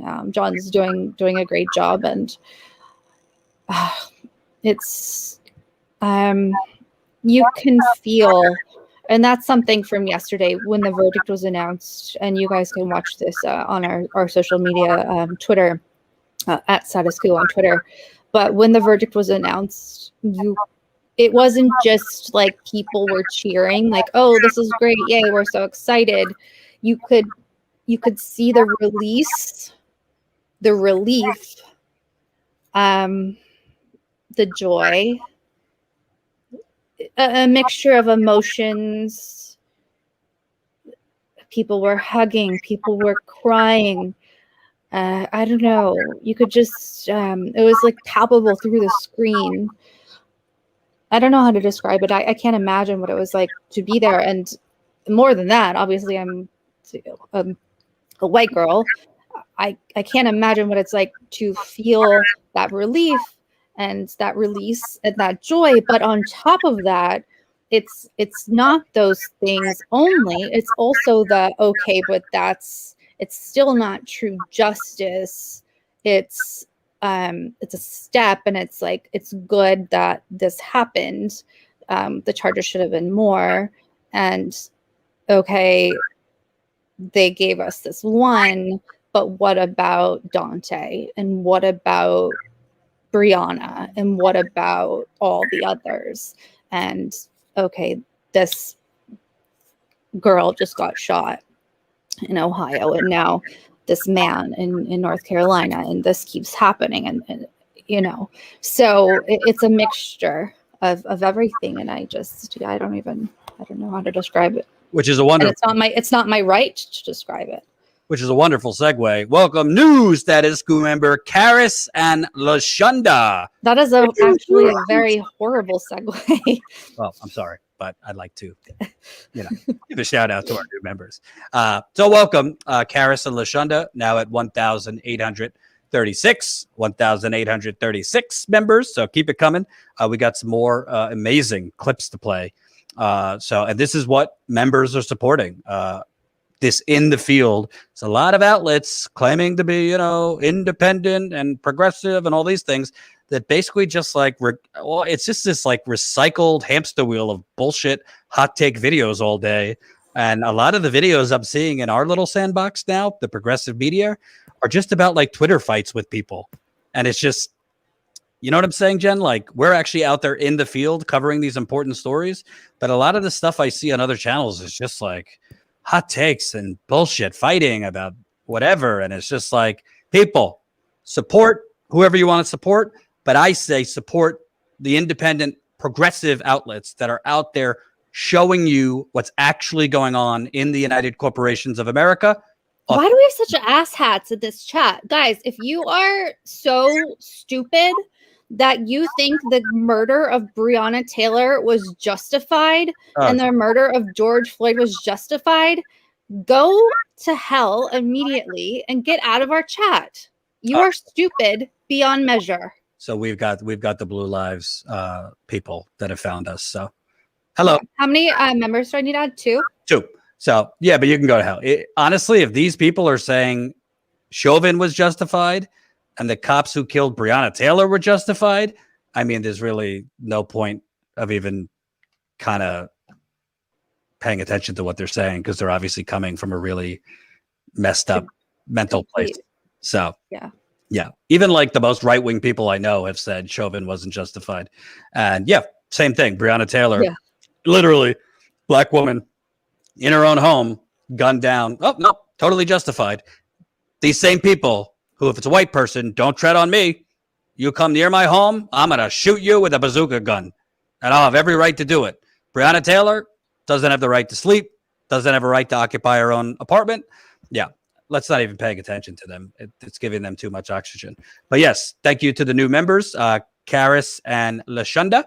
So we're now Yay! Welcome, guys. 1,836. So that the page is updated, the dynamic page, which I'm very proud of. That would be 64 members to go till we hit 1,900. Jen, I don't know. Can we do it? Can we do it? I think we can do it. It would be amazing if we could do it this week. So keep signing up, statusquo.com/join. Jen, I'd like you to tee this up because I haven't seen this clip. This is sure. Well, first I want to put this on the screen. CJ says, yo, you guys are dope. This is the first time I'm watching this channel and it is very refreshing. Well, welcome, CJ. Hope you subscribe and keep watching us. Thank you, CJ. I'm happy to be dope. Maybe I'll go have some dope. Jordan's like 85. Don't. Maybe I'll go have some dope after this. So, Jen, could you tee this up? I mean, it's a long. Yeah. It's about 20 minutes, but I think people are going to really be riveted from the way you described it. Charles Sims, explain what we're about to play. Okay, so this is Charles Sims. He's formerly of the Army. He fought in Iraq. He's from Missouri, and his I think his I don't remember how many his ancestor is basically responsible for Jim Crow directly. So he obviously grew up very conservative and has now he feels so responsible kind of through his ancestry for what has happened in this country that he is doing what he can within who he is as a white person who comes from this background to make himself available. So I don't want to speak for him, but it seems like he doesn't want to put himself out front, but he wants to make himself available to try to correct or help in ways that he can and try to listen. So it seems like a very interesting person who's willing to have dialogue and help. Just programming alert. We don't know for sure. It just depends what's going on. But John is going to be going to Brooklyn Center tonight, where the Dante Wright protests have been going on for about a week. So if there's if there's enough people there, he'll be going live from there. So cancel your Netflix plans. You might be busy with Status Quo tonight. And if you don't know, if you're new here, YouTube's not going to notify you when we're live, or they very rarely do notify you when we're live. So to make sure you don't miss a live stream from us, particularly John possibly going live after us, make sure you are signed up to our text list. Jen, they got to sign up to our text list. It's a matter of life or death. Correct? Yep, text COUP to 370-370 so you know when John goes live. Text COUP to 370-370. Get your phone out right now so you don't forget. Yep, text COUP to 370-370. It's free to you. By the way, fun. If you guys want to know the behind the scenes. Oh my God, Jordan's going to talk about how expensive this stuff. That's okay. It's okay. It's worth it. What's okay? What? Oh, I think we're gonna say like, I oh, was 6 just gonna months say ago. my dad's texted me again, complaining that I cuss on the. Oh, I was gonna tell you. He texted me too. So my dad, who I love him, but he voted for Trump. He's a I big love Larry. right winger, big Zionist too. He's very proud of me, even though we don't agree politically on anything. Very proud of me. Loves bragging about me to his friends. Very proud of the Flint reporting I've done, Standing Rock, all those things. But he's very old fashioned and can't stand that I cuss and this sewer language and this gutter language. Gutter. You wanna speak like the gutter, you'll live in the gutter. And I told him, Dad, it's not 1970 anymore, and people like expression on the internet, but he doesn't get it. So he likes to text me and occasionally doesn't like it. And occasionally call me while I'm live to tell me this. So just throwing it out there. Anyway, during this video, Jordan, just so you know, so there's the part where he explains what's going on, and then like who he is and stuff, and then I would scroll. It's 19 minutes. This thing. I cut it, but I didn't have time to cut it like too much. So then scroll forward where he starts talking to a young Black gentleman. Like they start having dialogue, and then once that is over, like towards the end, he starts speaking to another young Black gentleman. They have a really cool conversation. Okay. Let's take a look at this clip. Keep signing up. Statuscoup.com/join. Statuscoup.com/join. My name is Charles G. Sims. My 3 times great grandfather and Chief Justice of the Mississippi Supreme Court. He was a Confederate general and the primary author is James G. Jordan, he didn't have the camera on him at first, so just let it play. Okay. My 3 times great grandfather. My name is Charles G. Sims. My 3 times great grandfather is James Zachariah George of Mississippi, 3-term United States Senator and Chief Justice of the Mississippi Supreme Court. He was a Confederate general and the primary architect of the Jim Crow laws. This is the truth. Obviously, I've felt it important for my family's history to come show support for the Floyd family. And what would you like to have happen with him? I've specifically reached out to Ben Crump and Jeff Storm to extend my hand to Bologna specifically. I felt he is a humble man, soft-spoken, and that he has peace and love in his heart. So I felt it important for me to come reach my hand out to him and show love and support for his family, to try to set example and reach across party and racial lines in search of conflict resolution. I feel like we suffer a lack of leadership on many levels, and I felt it was important for me to come here to set example, to lay a foundation for other people to follow. I'm the founder of the Dream 2020 group, an Iraq War veteran. After George was killed in May, I kind of felt that God planted a seed in my heart in June to start something important. And me and my co-founder, NFL veteran, Jarrell Poe, who was a friend of mine from Ole Miss, University of Mississippi, where we attended, that, we would try to do something unique. So I reached out to the Martin Luther King family, and Alvita wrote me a message specifically to go speak at the Lorraine Motel in June. We were delayed by about 2 months. So we went there and spoke in August on the anniversary weekend of Martin Luther King's Dream speech.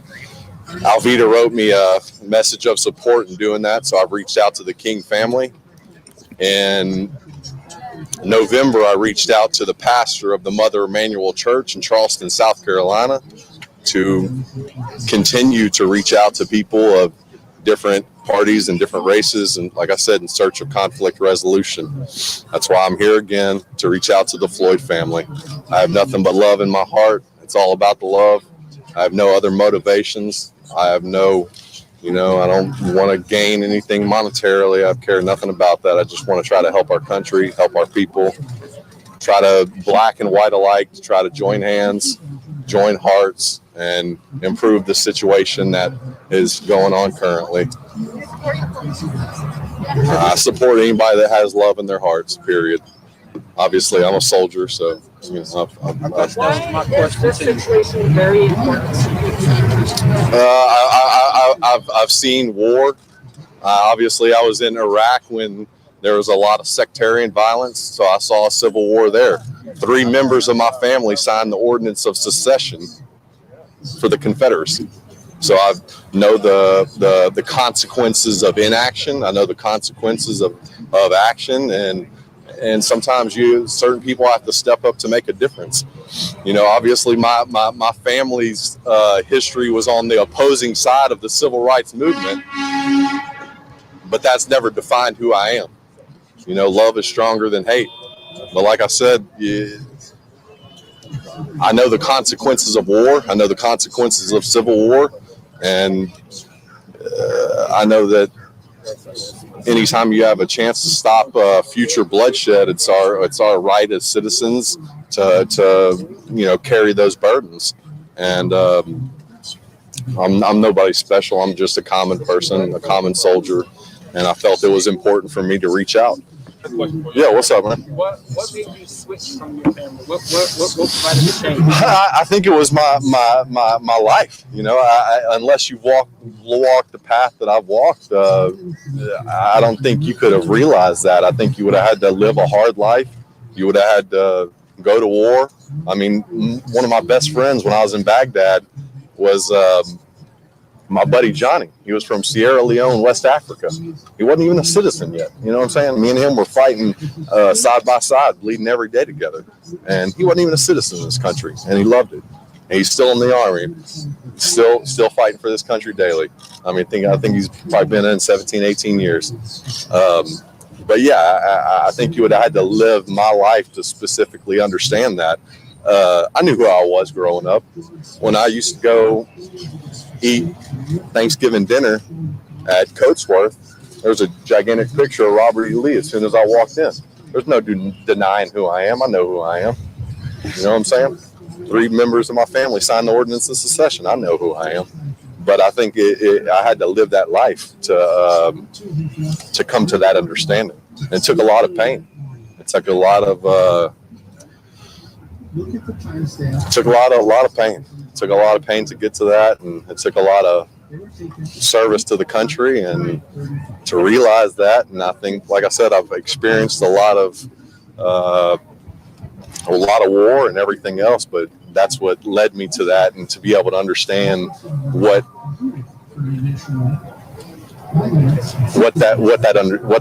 that means. You know what I'm saying? When you experience war, when you experience civil war, you understand that.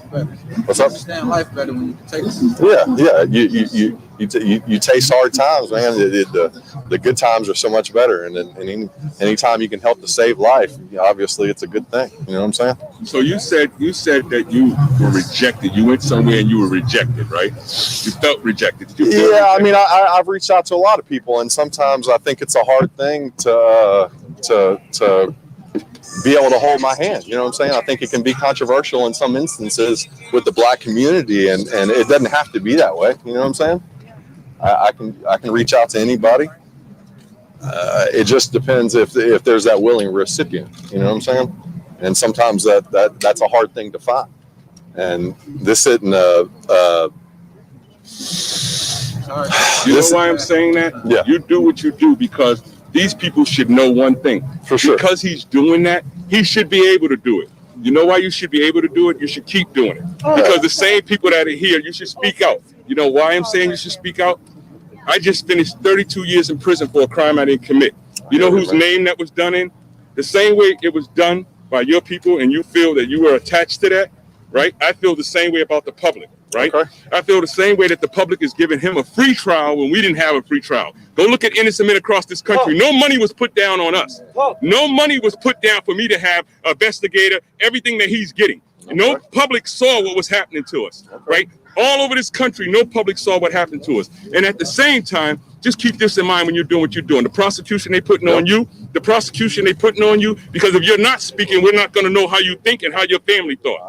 But the prosecution they putting on you, when I was in prison in your name, my grandmother's name, and everybody out here's name, right? It's Commonwealth. When they get up, they say Commonwealth versus. When they got up, they said Commonwealth versus Darrell Jones. Do you all support all the innocent men and women that was in prison?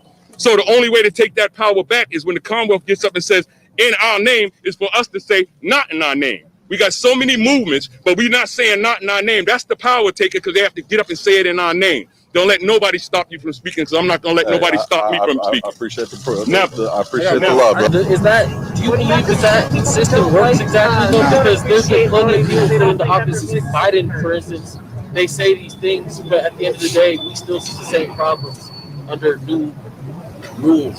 And like I said, bro, we face a lack of leadership on many levels. That's part of the reason I'm here. On the note of, I think my brother behind me said something along the lines of you're speaking to, people that might relate to you more conservative, maybe even racist type of people and whatnot. Is there anything that you would like to say to them on misconceptions of like Black Lives Matter, Antifa, and whatnot? I've been in a lot of different places, hearing a lot of different people say a lot of different things, and a lot of things, White Lives Matter, for instance, or F Antifa, different things like that. Making it sound like anti-fascism is bad, the people that don't agree with police abolition. Is there anything you want to say to those types of folks that may resonate with your words more than someone like me? It's a good question, man. I think we're reaching a critical mass in this country's history where it can kind of go one way or the other. You know what I'm saying? Like Abraham Lincoln said, we are not enemies but friends. But that wasn't the first line he was going to use. It was, shall it be peace or the sword? So we can either be one way. We can be peaceful to each other, or we can be fighting each other. You know what I'm saying? I mean, we've been peaceful for a long time, and I think a lot of us are, at this point, not sure what to do because we don't feel heard. Those people, those right-wing, conservative people, very pro-police, anti-BLM. They don't hear that piece. It's very divided. It's very divided right now. It's very divided. It seems like a lot of the questions are coming to them from a broad statement because everybody out here, like they said, it's a lot of peaceful shit going on. To their questions, they all out here with cameras and questions, and they get met with military officers with fucking assault rifles and shit like that. So, I mean, I understand, but I don't think he can answer y'all questions. Y'all looking for something more from him.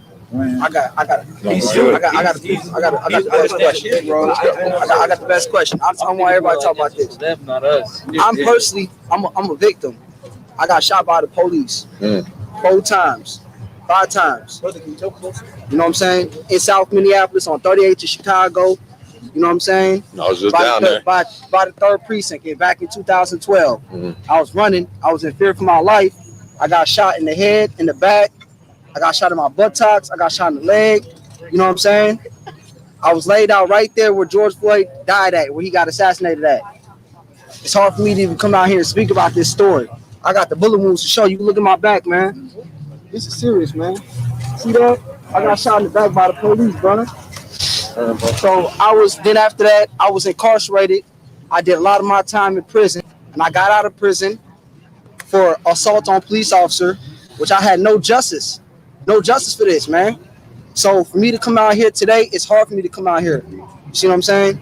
But we see that there's a racist, systematic system that's put in place in the state of Minnesota and all around the nation that's not equal to or in favor for the people. So I want to say, as being, I know you probably was part of the Army, the United States Army, but I don't know what it is about you. I don't know what you had going on in your history. But for me to come home to this and to see all this stuff going on, I want to know, like, I'm a victim to that. Okay. Dude that's on trial right now, is he one of the people that was there at the case? There's a lot of things that they hide away from a lot of people in every situation. I'm being real with you. I'm being honest with you. You see what I'm saying? So, they cover up a lot of things, but I'm a survivor. You feel me? Yep. So I come out here and I stand on this black empowerment. I stand upon for the people. I'm not afraid of nothing and nobody. I'm here. I'm here and I'm live and I'm today. See what I'm saying? So when I come out here with respect, bro. I come out here with respect, bro. You know what I'm saying? We suffering. Who shot you? Man, I'm not gonna say it's police officers. Who shot you? It was multiple police officers that were shooting at me. Unarmed, hands in the air, universal surrender, hands in the air, bro. See what I'm saying? They took turns. Right there on the same block, right there on 38th of Chicago. I was laid right out there. They had me handcuffed. They put me on the stretcher. See what I'm saying? I got sent to the hospital. I died that day. I was laying in a pool of blood. You feel me? So it is what it is. But at the same time, we come out here. We want change, man. We tired of this. They killing our children. They killing us. They killing us, bro. We tired. We out here crying. Our mamas is crying. We tired of this, bro. We for real. I'm being honest with you. You can record me all you want. I don't care about none of that. I'm coming out here because I'm tired, man. I'm tired of this. I cry every day. I'm tired of that, man. I'm tired of seeing my people die. I feel in fear of what's going on out here in our communities in Minneapolis and all around the nation of us dying. See what I'm saying? And police officers are not being held accountable. Let's be honest. That's just what's going on. They're not being held accountable. You got the military out here. You got feds out here. You got all these people out here. What we going to do that's going to be changed for us?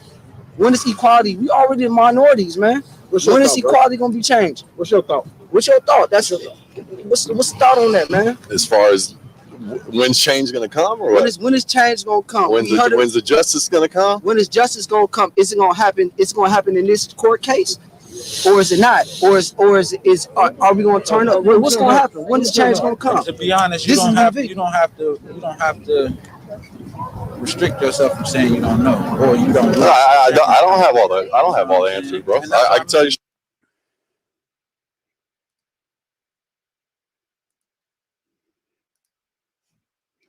Wow. What'd you think about that, Jenn? You're muted. Sorry, I muted myself because my son came in earlier asking me to call his phone. I think it's interesting on the level of here's this guy this army guy who's been in Iraq. He grew up in Mississippi, and he has these family roots that are the worst of the worst. You know, the architect of Jim Crow, and fighting in the Civil War on the wrong side, etc. And so here he is trying to do good, trying to kind of right some of those wrongs. Not that they can be. Obviously, he didn't do those things, but they're in his family's history. Now, if in the longer version of this Fuller clip,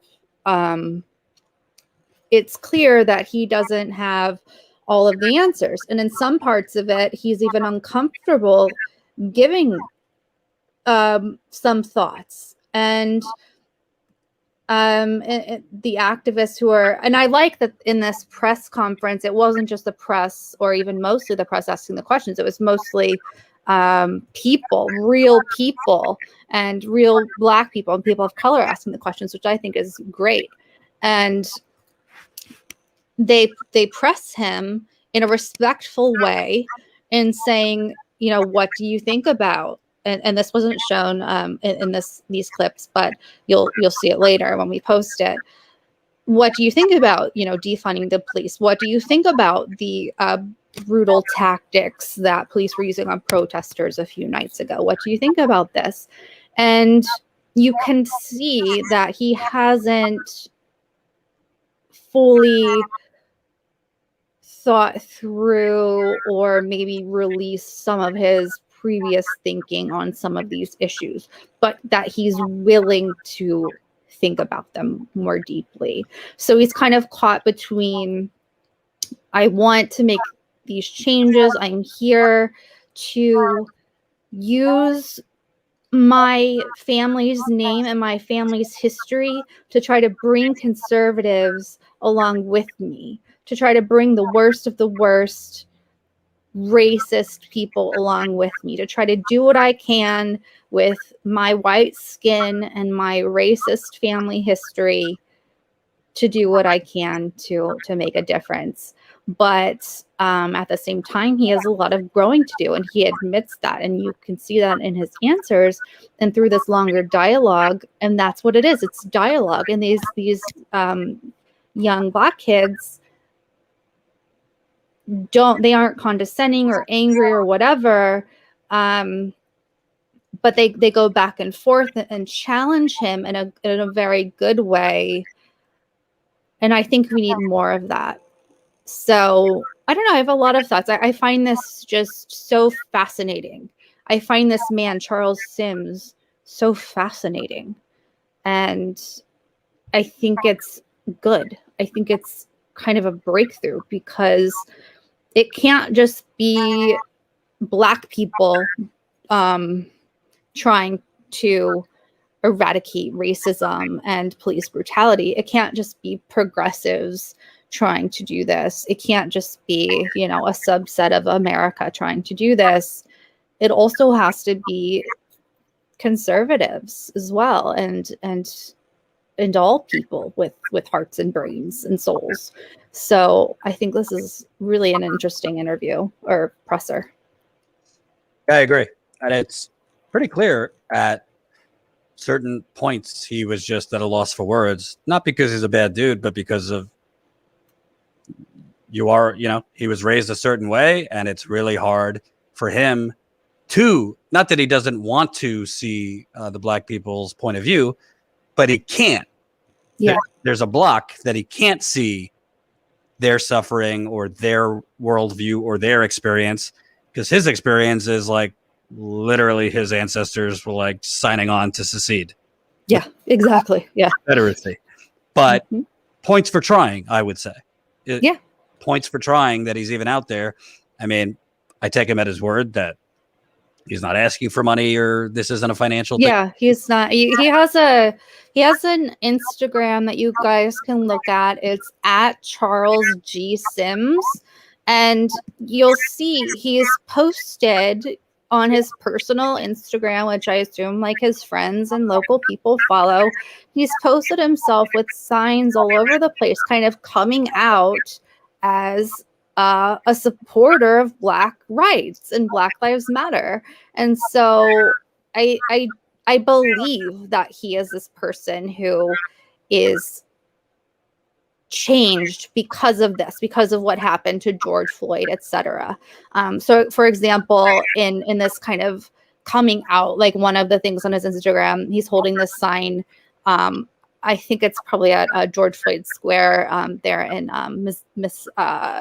Minneapolis. George Floyd's life was absolutely worth more than $20, and I'm here to prove it. So things like that. So I believe that he is a person who is sincere. Right.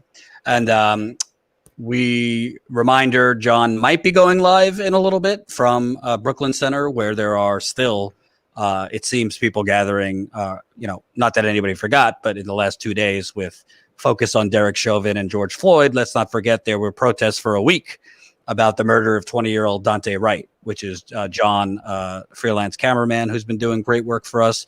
Got that amazing footage from the Capitol on the day of the attempted insurrection. He's been in Minnesota for us covering the murder of Dante Wright and then the protests, which then collided with the Chauvin verdict. So he's still there, and he's going out probably within the next hour to see, what's going on in Brooklyn Center. So we might have more live in the field, keyword in the field, not from a studio, in the field, reporting for you tonight, which is why you should sign up as a member. We've gotten 4 new members since we've been live, so we're at 1,836. I'm hoping we can get a couple more. Corbin, fake news. The book The Third Reich is not in the background, okay? It is a book about the horribleness, okay? Thank you for the fake news, though. People are out of control in this chat today. You got the Blue Lives Matter people, the straight up KKK people, accusing you of being part of the Third Reich. It's absolutely outrageous. Absolutely outrageous. So Yeah, that's all I got. I hope we get some more members tonight because it's honestly, you are funding this. We don't take any money from big banks, fossil fuckers, big pharma, big real estate, Silicon Valley, military industrial complex. You're funding John to be out there. Like I said, after my honeymoon, my goal is to be back out there. Fingers crossed. Jen and I have a major story that's coming out in the near future. An investigative story that's been kind of stuck due to the outlet we're working with taking their sweet ass time. But I digress. Let's read a couple comments, questions, concerns before we go. Now is the perfect time to sign up as a member. Statuscoup.com/join. Statuscoup.com/join. We're 64 members away. 64 members away from 1,900. Boy, if we hit 1,900, Jen, lickety split, that would be such a huge help for us getting actual help for us. Now they're calling Bernie a monkey. That's Bernie. What is wrong with you people? Unbelievable. Let's see. And thank you guys so much because we've also been getting some great GoFundMe contributions, super chats, all that good stuff. So we really appreciate it. Tim Lowry, I'm sorry, but I still think that cop should have shot the girl in the leg or thigh to stop her from trying to stab the other girl. The cop is now in the crosshairs, just like Chauvin. Hey, Tim, I don't know if you noticed. I said this at the beginning, but I think he could have tasered. There was a several second gap, but he had his gun out for several seconds. Maybe 4 or 5 if you watch the video close enough before she pulled the knife up in a lunging motion. So he already had his gun out, and that was his mentality, gun first. I think there was an opportunity before she picked up her knife with that what appeared to be gonna lunge at the girl in the pink suit, tracksuit or whatever. But if you're gonna shoot in that circumstance, 100% could have shot at her leg. Nobody could explain it's justified to shoot 4 times, shoot her 4 times. So yeah, I do not. I kind of agree with you. If you're going to shoot, it should have been at the leg. It should not have been 4 times. But everybody, it's okay to agree to disagree. You don't all have to agree on every little thing. I got an email from somebody while we're live. I'm unsubscribing. Bye-bye. Like if you're that delicate and like you're that triggered, if like the outlets you watch don't feed you whatever the hell you want, whatever the hell you think 24/7, then you're kind of narrow-minded. Well, it's beyond YouTube too. That's what's happening on Twitter and social media in general, like the whole online space. It's like you can't say anything on anywhere without people denouncing you. That the whole force the vote thing was the worst example of it. If you didn't agree with force the vote, you were horrible. If you did agree with force the vote, you were horrible. It's like, it's okay if people disagreed. Jordan and I were for force the vote. It was okay if people had valid reasons for not thinking that was the best strategy. It's okay. It's all right. It doesn't mean someone is completely not progressive if they disagree. It's okay. People can disagree. Right. I mean, there's degrees. I mean, if you start disagreeing and be like, no, actually, I don't really think we need Medicare for all. That's that's different. Yeah, that's a disagreement. That's like a strategy. That's a policy. Right. A strategy towards a policy is different, in my opinion. Thank you, Gene. $10 in the super chat. Yay! Thank you. All right, I'm probably holding up Jen from dinner, and I think myself from dinner. So we'll get going. Thank you to our new members, Shiny, Jason, Karis, and Lashunda. Ooh, all right. And that goes with all the other new members. By the way, as a member, you get access to our Discord and our monthly members call. Oh, Chris, are you saying you were just kidding about Bernie being a monkey? Look how cute he is. And our monthly members call, which I think we need to do next week, Jen, because we haven't done it yet. Yeah. That's through Zoom and is a lot of fun. It's usually for like an hour or two. TMI, I usually say too much. If John's up for it, we'll have him on the members call so you can ask him questions. If he's up for it, he might need a break. Please stop murdering Black people, then maybe John can join. And you also get behind the scenes videos as a member, and you get to support on the ground, independent, in the field reporting, which is most important. So we're going to wrap it. And you guys, the reason, if you have seen our reporting in Vice and The Intercept and You know, Jordan's broken stories on Amazon forcing a Black mother to test others for COVID, and then she turns up dead, and Amazon covers it up. Jordan's broken that story, and Jordan broke stories about corruption in the DNC and so many stories. What John's doing right now, that's because of you guys. Without you guys funding us through our GoFundMe, GoFundMe.com/statuscoup, and through our membership, statuscoup.com/join, we couldn't have broken those stories. So when we break stories, when we're in the field, you guys have a piece of that. You're the reason for that. We are funded by you, and we are answerable only to you. And so on top of that, on top of the knowledge that you are truly making a difference in the world, you also get access to great perks like access to the members only Discord, which no trolls, which is fantastic, and behind the scenes videos and video diaries and all that stuff. So great stuff. statuscoup.com/join. Indeed. All right. Be on the lookout because John might be live possibly as early as an hour from now from Minnesota. So thank you for watching. We will see you tomorrow, but John might be live a little bit later tonight in about an hour. So Bernie says join. Make sure you sign up for our text list so you get that text. We're live. All you got to do is text COUP to 370. That's COUP to 370, and you'll get a text when we are live next, which might be in an hour. So you never know. I mean, he's going to monitor what's going on there tonight. So thanks for watching, and we will see you tomorrow. Bye-bye.